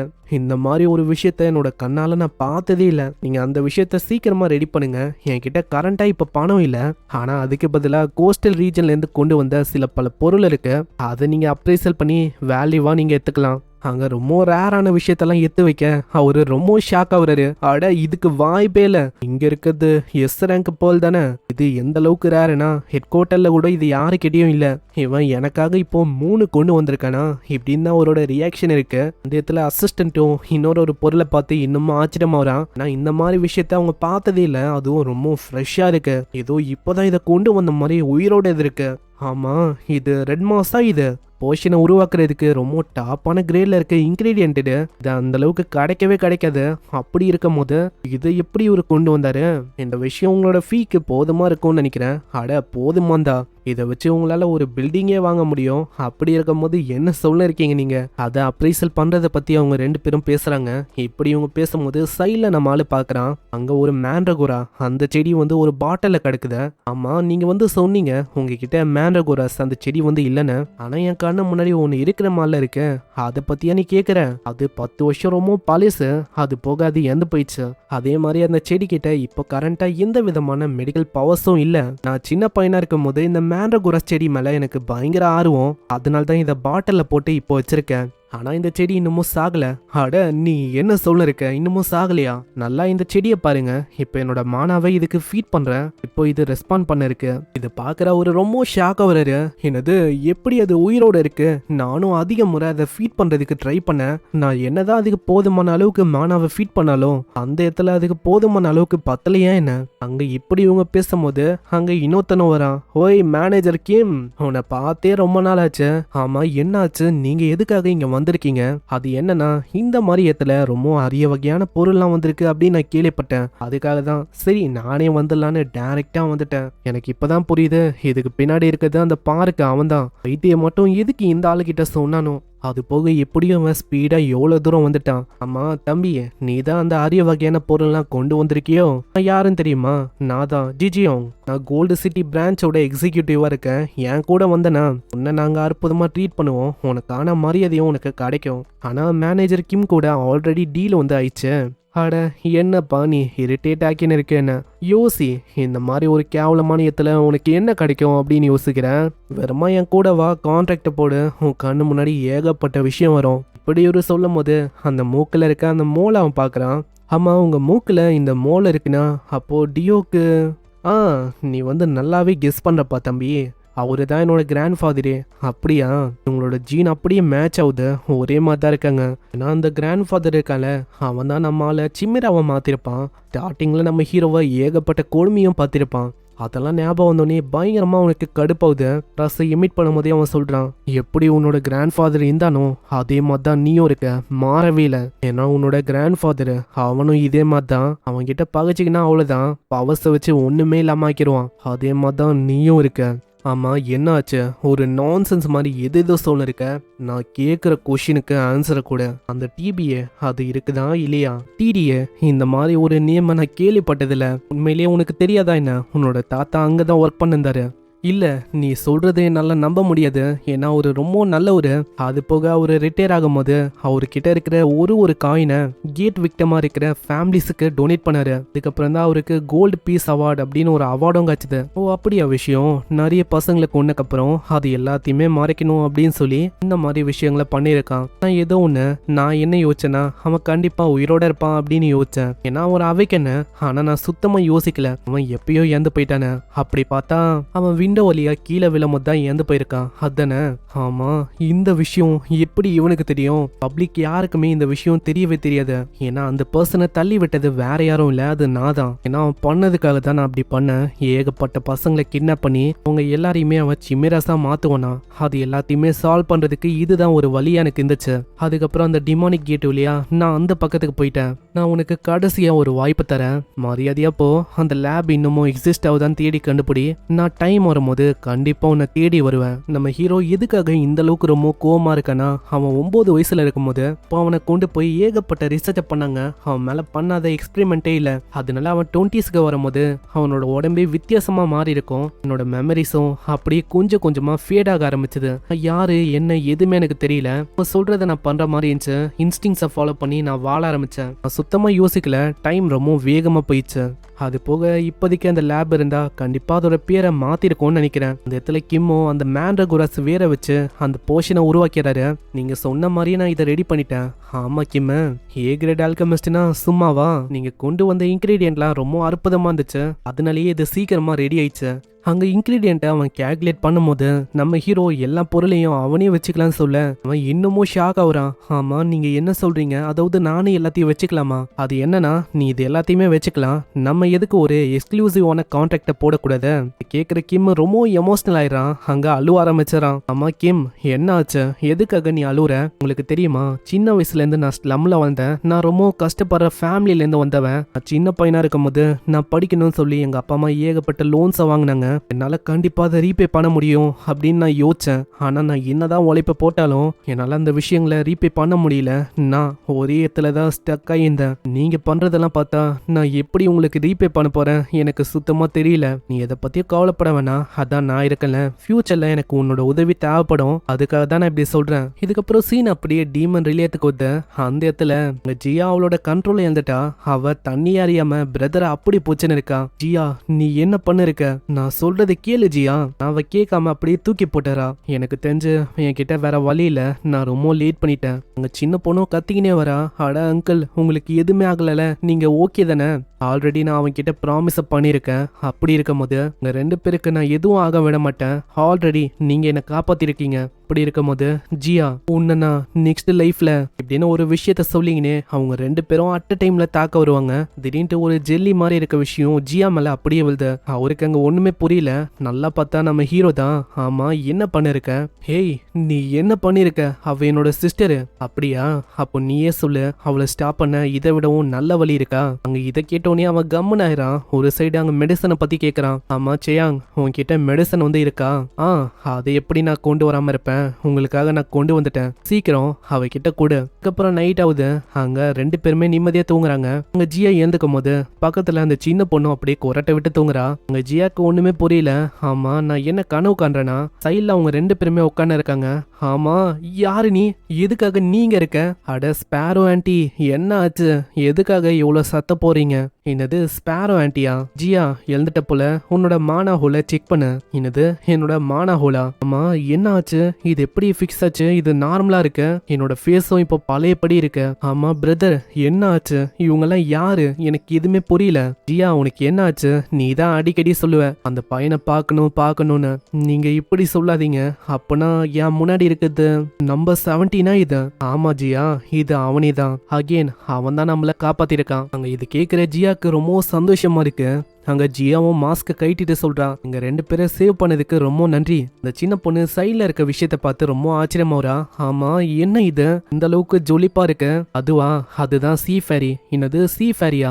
இதுங்கெல்லாம் சீ ஹார்ஸ், அதாவது சீல வாழ்ற ஒரு மாஸ்டர் தான் இது. இதுங்க ரொம்ப ஜொலிப்பா இருக்கும். இதுங்கெல்லாம் விளையாடும் போது ஒரு ஃபேரி மாதிரி இருக்கும். அதனால தான் நாங்க இதை சீ ஃபேரி அப்படின்னு சொல்லுவோம். நைட் டைம்ல இதுங்க வெளில வரும். காலையில ஆயிடுச்சுன்னா போதும் இதுங்க சீயோட டெப்த்துக்கு போயிடும். அந்த இடத்துல உங்களால எல்லோயிஷா இருக்கிற ஸ்டோன்ஸை கண்டுபிடிக்க முடியும். முடியும். அவங்க இதை கேட்கும் போது தான் நம்ம ஆளுக்கு புரியுது அவனே அந்த ஸ்டோனை தேடி தான் வந்தான். அதனால கேட்கிறான், ஆமா சூரியன் எப்போ உதிக்கும்? இன்னமும் கொஞ்ச நேரத்துல உதிக்க போகுது. இதுக்கப்புறம் சீன் அப்படியே அந்த லேபுக்கு வந்து அங்க ஏதோ ஒரு ப்ரொஃபசர் இருக்கான். ஆளு அந்த மெக்கானிக்கல் சிமேராவை பத்தி தான் யோசிக்கிறான். அதாங்க கிம் நாரி, அந்த பொண்ணை பத்தி. எதனால அந்த மெக்கானிக்கல் சிமேராவை யாராலையுமே பிடிக்க முடியல?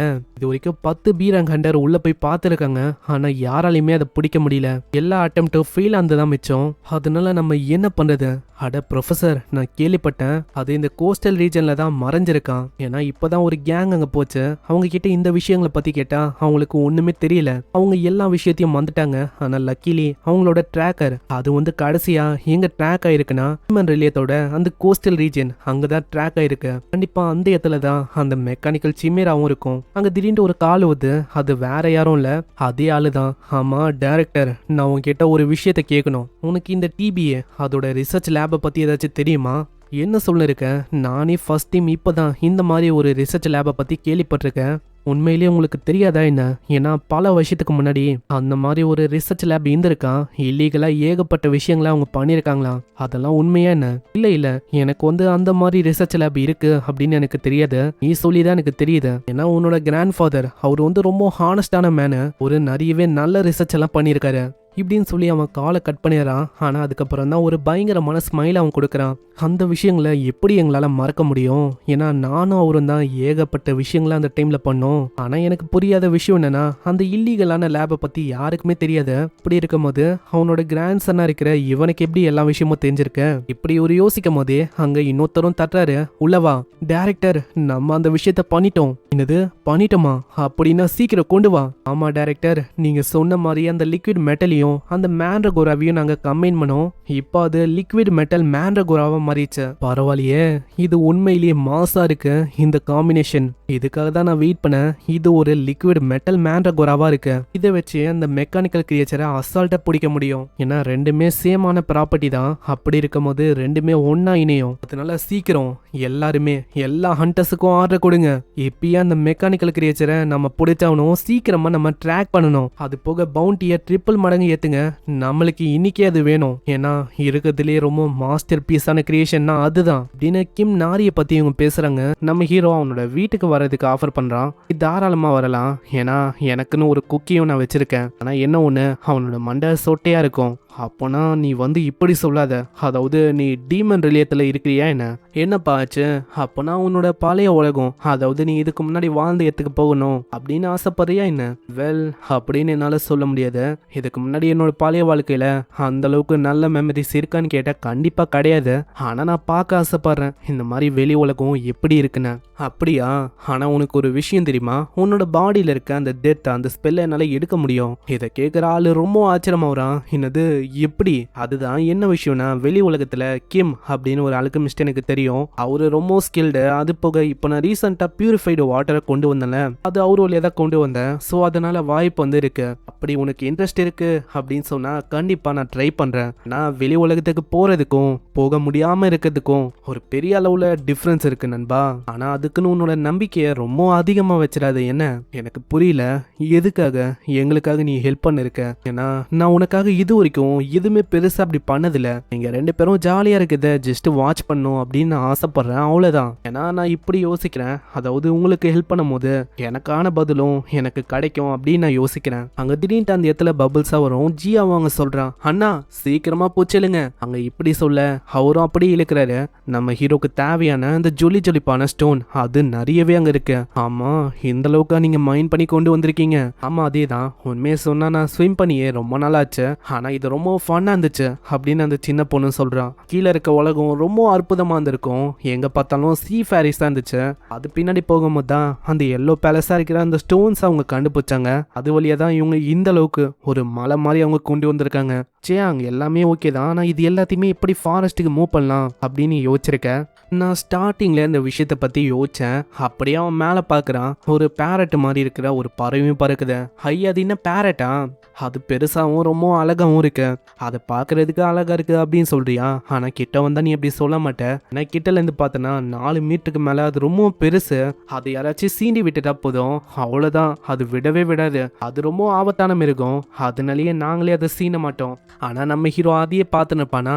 அதை பார்க்குற அவருக்கு டவுட் ஆகுது. ஆமா இப்படி சொல்லாத, அதாவது நீ சேலஞ்ச் பண்ண போறேன்னு.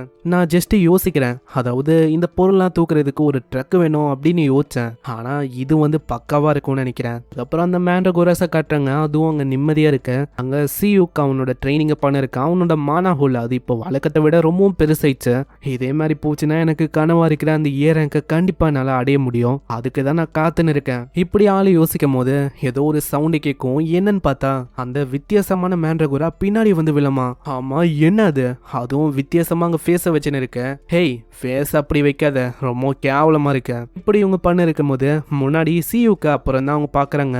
அட பாரா, இவன் மண்டையில முடியல. இப்பதான் அவனை பார்க்கும்போது தெரியுது இது அவனே தான் சியூக்கு. ஆளு என்ன ரொம்ப வித்தியாசமா இருக்கான். அவனோட ட்ரெஸ்ஸை பாத்தீங்களா? சியூக்கு என்ன ஆச்சு?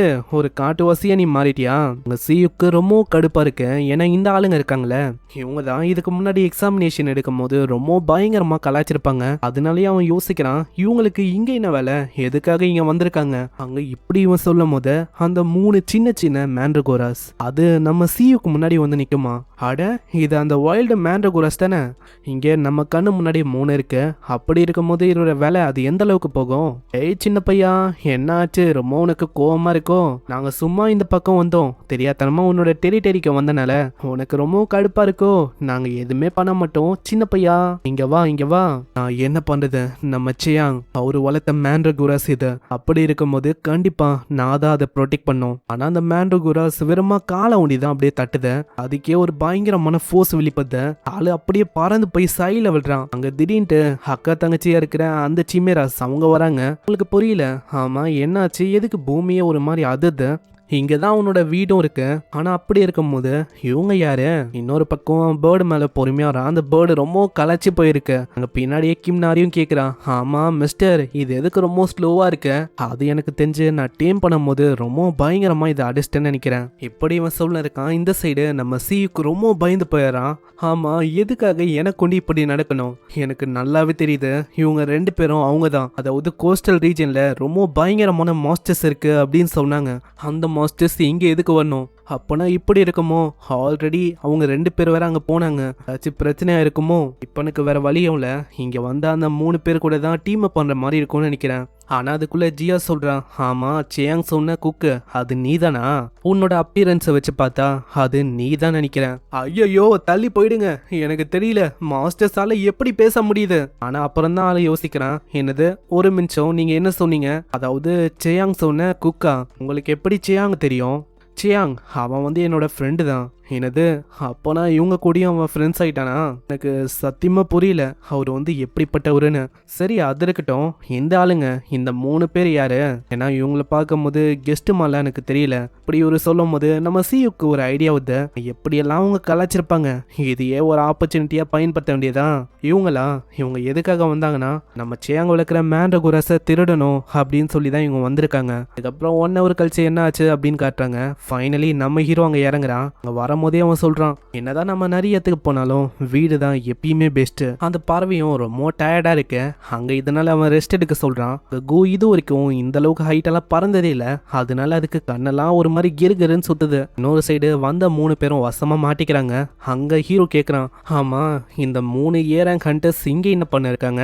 அவங்களா உன்னோட மேண்ட்ரகோராஸை திருடணும் அப்படின்னு வந்தாங்க. ஆனா இவங்களை பார்க்கும் போது எனக்கு டவுட் இன்னமும் அதிகமாகுது. இந்த சைடு கிம்னாரி அங்க வீடை சுத்தி காட்டுறேன் அப்படின்னு சொல்றான். அதுக்காக நம்ம ஜியாவும் கிம்னாரியும் அங்க போறாங்க. அப்புறம் தான் நம்ம ஹீரோக்கு உண்மையை தெரிய வருது. அதாவது அந்த லேப்ல ஒரு பைத்தியக்கார சயின்டிஸ்ட் இருப்பாங்க. கிம்னாரி மேல ஒரு ட்ராக்கர் இருக்கு. அதை வச்சுதான் இவங்க ஃபாலோ பண்ணி வந்திருக்காங்க கிம்னாரியை அடையணும்னு. போன வாட்டி நம்ம சியுக்கு தான், இப்போ இவங்க வந்திருக்காங்க. ஆனா எனக்கு புரியாத விஷயம் என்னன்னா, எப்படி அவங்க இந்த லொகேஷனுக்கு வந்தாங்க? அதுக்கு காரணம் இதுதான். அட ஒரு லிக்விட் மெட்டல் மேண்ட்ரகோராவா? அப்போ இதை வச்சு தான் அவங்க ட்ராக் பண்ணாங்களா? நான் அவங்க பேசுறதை கேட்டேன். அதாவது இந்த லிக்விட் மெட்டல் இருக்குல்ல, இது ரெண்டுத்தையும் அட்ராக்ட் பண்ணுமா, அதாவது ஒன்னா இணைக்குமா, அப்படிதான் இவங்க வந்திருக்காங்க. ஆனா இங்க கிம் நாரி இல்லைன்னு தெரிஞ்சவனே ஹோஸ்டல் ஏரியாவுக்கு போகணும் அப்படின்னு தான் அவங்களோட நெக்ஸ்ட் பிளானு. ஏன்னா அவங்க கிம் நாரியா அவ்வளவு சீக்கிரத்துல விடுறதுக்கு வாய்ப்பு இல்லையா, எப்படியாச்சும் ஆடியணும் அப்படின்னு அவங்க பாக்குறாங்களாம். சைட்ல மேண்ட்ராகோரஸும் கத்திக்கினே இருக்க, கையை காட்டி ஏதோ ஒன்று சொல்லுமா. அப்புறம் தான் ஆளுக்கு புரியுது, அதாவது அவன் கையில இருக்க மேண்ட்ராகோரஸ் தான் அது கேக்குது. ஆனா அப்பயும் அது கையை காட்டிக்கினே இருக்கும். அப்புறம் தான் ஆளுக்கு ஞாபகமே வருது, இவன் கிட்ட 2 மேண்ட்ராகோரஸ் இருக்கு, ஒன்னு இப்போ கையில இருக்கா, இன்னொன்னு அவனோட பாக்கெட்ல இருக்கு. ஆமா, இது எங்க இருந்து நீ கொண்டு வந்த? இதுக்கு முன்னாடி நான் சொன்னல கிம் அவரு தான் இதை வளர்த்தாரு. ஆனா நான் கேட்டேன் மேண்ட்ராகோரஸை என்கிட்ட கொடுக்க முடியுமான்னு. அவருக்கும் இது ஒரு நல்ல சாய்ஸா இருந்துச்சா, சோ எனக்கு தண்டாரு. ஆனா கொடுக்கும் போது அவருக்கு ரொம்ப கஷ்டமா இருந்துச்சு. அடிக்கடி சொன்னாரு, ப்ளீஸ் சியாங் அதை தயவு செஞ்சு நல்லா பாத்துக்கோங்க. கண்டிப்பா கிம், நான் அதை பாத்துக்கிறேன். இதுக்கப்புறம் அந்த மேண்ட்ராகோரஸ் நல்லா பள்ளத்தை தோந்து அந்த இடத்துல அதுங்க போய் உட்கார. அங்க சன்லைட் படும் போது அதுங்களுக்கு ரொம்ப சுகமாவும் நிம்மதியா இருக்கு. நம்ம ஹீரோவும் சந்தோஷமாகறான். நான் அவன் என்ன யோசிச்சானா, இதுங்களை கொண்டு வரும்போது இடத்துக்காக ஸ்டாண்ட் ஆகும் அப்படின்னு யோசிச்சான். ஆனா இதுங்க என்னன்னா ஒன்னாயிடுச்சு. சரி, நான் சியூக்க கொஞ்ச நேரமாவே பார்க்கல, அவன் எங்க போனா? உடனே சியூக்கு சொல்றான், அடச்சே அங்கு என்ன காப்பாத்துங்க. அப்புறம் தான் அவனுக்கு என்ன ஆச்சுன்னு சொல்றான். ஆளை அங்க கொண்டு போயிருப்பாங்களே, அந்த இடத்துல பிரான மாதிரி இருக்கிற அந்த மீனு கிட்ட ஆளு வசமா மாட்டிக்கினான். அங்க நம்ம ஜியா தான் காப்பாத்திருக்கா. சரி, அந்த விஷயத்த அந்த அளவுக்கு கண்டுக்க வேணாம், ஏன்னா உங்களுக்காக ஒரு ஸ்பெஷலான டிஷ் நான் ரெடி பண்றேன். நான் அப்புறம் தான் அந்த பெரிய பேரட்டை பாக்குறான். ஐயோ, இது என்ன, இது இங்க என்ன பண்ணு இருக்கு, அதை பத்தி நான் உனக்கு அப்புறமா சொல்றேன். அது ஒன்றும் அந்த அளவுக்கு பெரிய இஷ்யூ இல்ல. அப்புறம் தான் ஆளுக்கு புரியுது, இதுவும் நம்ம ஆளோட ஃப்ரெண்டு தானே. இந்த சைடு கிம் நாரி அந்த மேண்ட்ராகோராவே பாக்குறா. அதை தொடும் போது ஒரு விஷயம் அவளுக்கு ரியலைஸ் ஆகுது. ஏன் தெரியல, அவர் ரொம்ப சோகமாகறான். இதுக்கப்புறம் டிஷ் ரெடி ஆகுது. அங்க இதை பார்த்தோன்னே பிரதர் சிஸ்டர் 2 பேருமே ஷாக் ஆகுறாங்க. ஒரு அரோமா, அதோட குவாலிட்டி எல்லாமே அந்த அளவுக்கு தரமா இருக்கு. நம்ம சியூக்கும் அவங்க சொல்றான், இது இன்ஸ்டன்டான கறி தான், இருந்தாலும் அதை வெட்டி பொடி பொடியாக்கி ரொம்ப சூப்பரா 1 ஹவருக்கு நான் களைச்சி போற வரைக்கும் சமைச்சேன். கண்டிப்பா இது உங்களுக்கு பிடிக்கும், ஸோ என்ஜாய் பண்ணுங்க. அதை அவங்க சாப்பிட்றாங்க. அவங்க 2 பேருக்கும் அவ்வளோ சந்தோஷமா இருக்கு. நான் அதோட டேஸ்ட் உண்மையிலேயே ரொம்ப வேற லெவல்ல இருக்கு. உங்களோட ரியாக்ஷன்லேயே தெரியுது இது உங்களுக்கு ரொம்ப பிடிச்சிருக்குன்னு. ஆனா ஏன் தெரியல, இப்பயும் நம்ம கிம் நாரி ஒரு மாதிரி உம்மன் தான் இருக்கா. நம்ம ஹீரோ கேட்குறான், ஆமா என்னாச்சு கிம் நாரி, நீ சாப்பிடலையா? இல்ல, இன்னைக்கு எனக்கு மூடு இல்ல இப்படின்னு சொல்லியா ஓடி போயிரா. நம்ம ஹீரோக்கு நல்லாவே தெரியுது, இதுக்கு முன்னாடி குட்டி உண்டு ஒரு லிக்விட் மெட்டல் மேண்ட்ராகோராவை கொண்டு வந்தால, அதனாலதான் இவளுக்கு ஒரு மாறி இருக்கும். சரி, எல்லாமே எப்படியோ சரியாயிடும், கவலைப்பட வேணாம். இன்னொரு சைடு அந்த மேண்ட்ராகோராஸுக்கு இப்பதான் ரொம்ப நிம்மதியா இருக்கு. இன்னொரு பக்கம் அவங்களுக்கும் நல்லா ஃபீல் ஆகுது, ஏன்னா இந்த மாதிரி ஒரு டிஷ் அவங்க சாப்பிட்டதே இல்லையா. சரி, அப்புறம் என்ன, எனக்காக ஃப்ரெண்ட்ஸை உருவாக்க ஹெல்ப் பண்ண மாட்டீங்களா? கண்டிப்பா அந்த விஷயத்த நான் பாத்துக்கிறேன். ஆனா அதுக்குள்ள திடீர்னு ஒரு கேட் அங்க அப்பியர் ஆகுது. என்னது கேட்டா? அப்புறம் தான் அது யாரோட வேலைன்னு பார்த்தா கிம் நாரி, அந்த சின்ன பொண்ணோட வேலை தான். அங்கிள் என்னை மன்னிச்சிருங்க, நான் இந்த இடத்துல இருந்தா உங்களை தேடி ஆபத்தா வரும், அதனால நான் வந்து யோசிச்சிட்டேன் அங்கிள். நான் திரும்பவும் பழைய இடத்துக்கே போகலாம் அப்படின்னு இருக்கேன். அதாவது நான் எங்கிருந்து வந்தனோ அங்க. கிம் நாரி சொல்றது கேளு. இல்ல அங்கிள், ஃபேர்வெல். இப்போ நம்ம பார்த்தது வெறும் ஒரு 10 எபிசோடோ ஏதோ தான், அதாவது எவ்வளோ தூரம் தான் சாப்டர் வந்துச்சு. ஆனால் நான் இப்போ அப்லோட் பண்ணும்போது ஆல்ரெடி ஒரு 2-3 சாப்டர் வந்திருக்கு. ஸோ இதோட கண்டினியூஷனை பார்க்கணும்னா சிமேரா ஹண்டர் அப்படின்னு ஒரு பிளேலிஸ்ட் நம்ம ஃபர்ஸ்ட் சேனல்ல இருக்கும். இல்லை தேடுறதுக்கு ரொம்ப கஷ்டமா இருக்குன்னா நான் சொல்லும் போது மேலே லிங்க் வரும். அதே டைம்ல டிஸ்கிரிப்ஷன், கமெண்ட் செக்ஷன் எல்லாத்துலேயுமே பிளேலிஸ்டோட லிங்க் நான் குத்தி வச்சிருக்கேன். ஸோ மறக்காம அப்புறமா செக் பண்ணுங்க, வந்த உடனே அப்டேட் பண்றேன். கரெக்டாக 11th எபிசோட்லேருந்து நீங்கள் பார்க்கலாம். ஸோ அதுலேருந்து தான் கண்டினியூ ஆகும். சரி, நான் உங்களை அடுத்த எபிசோட்லையோ இல்லை ஒரு முழு மூவிலையோ சந்திக்கிறேன். தேங்க்யூ ஃபார் வாட்சிங். சைனரா.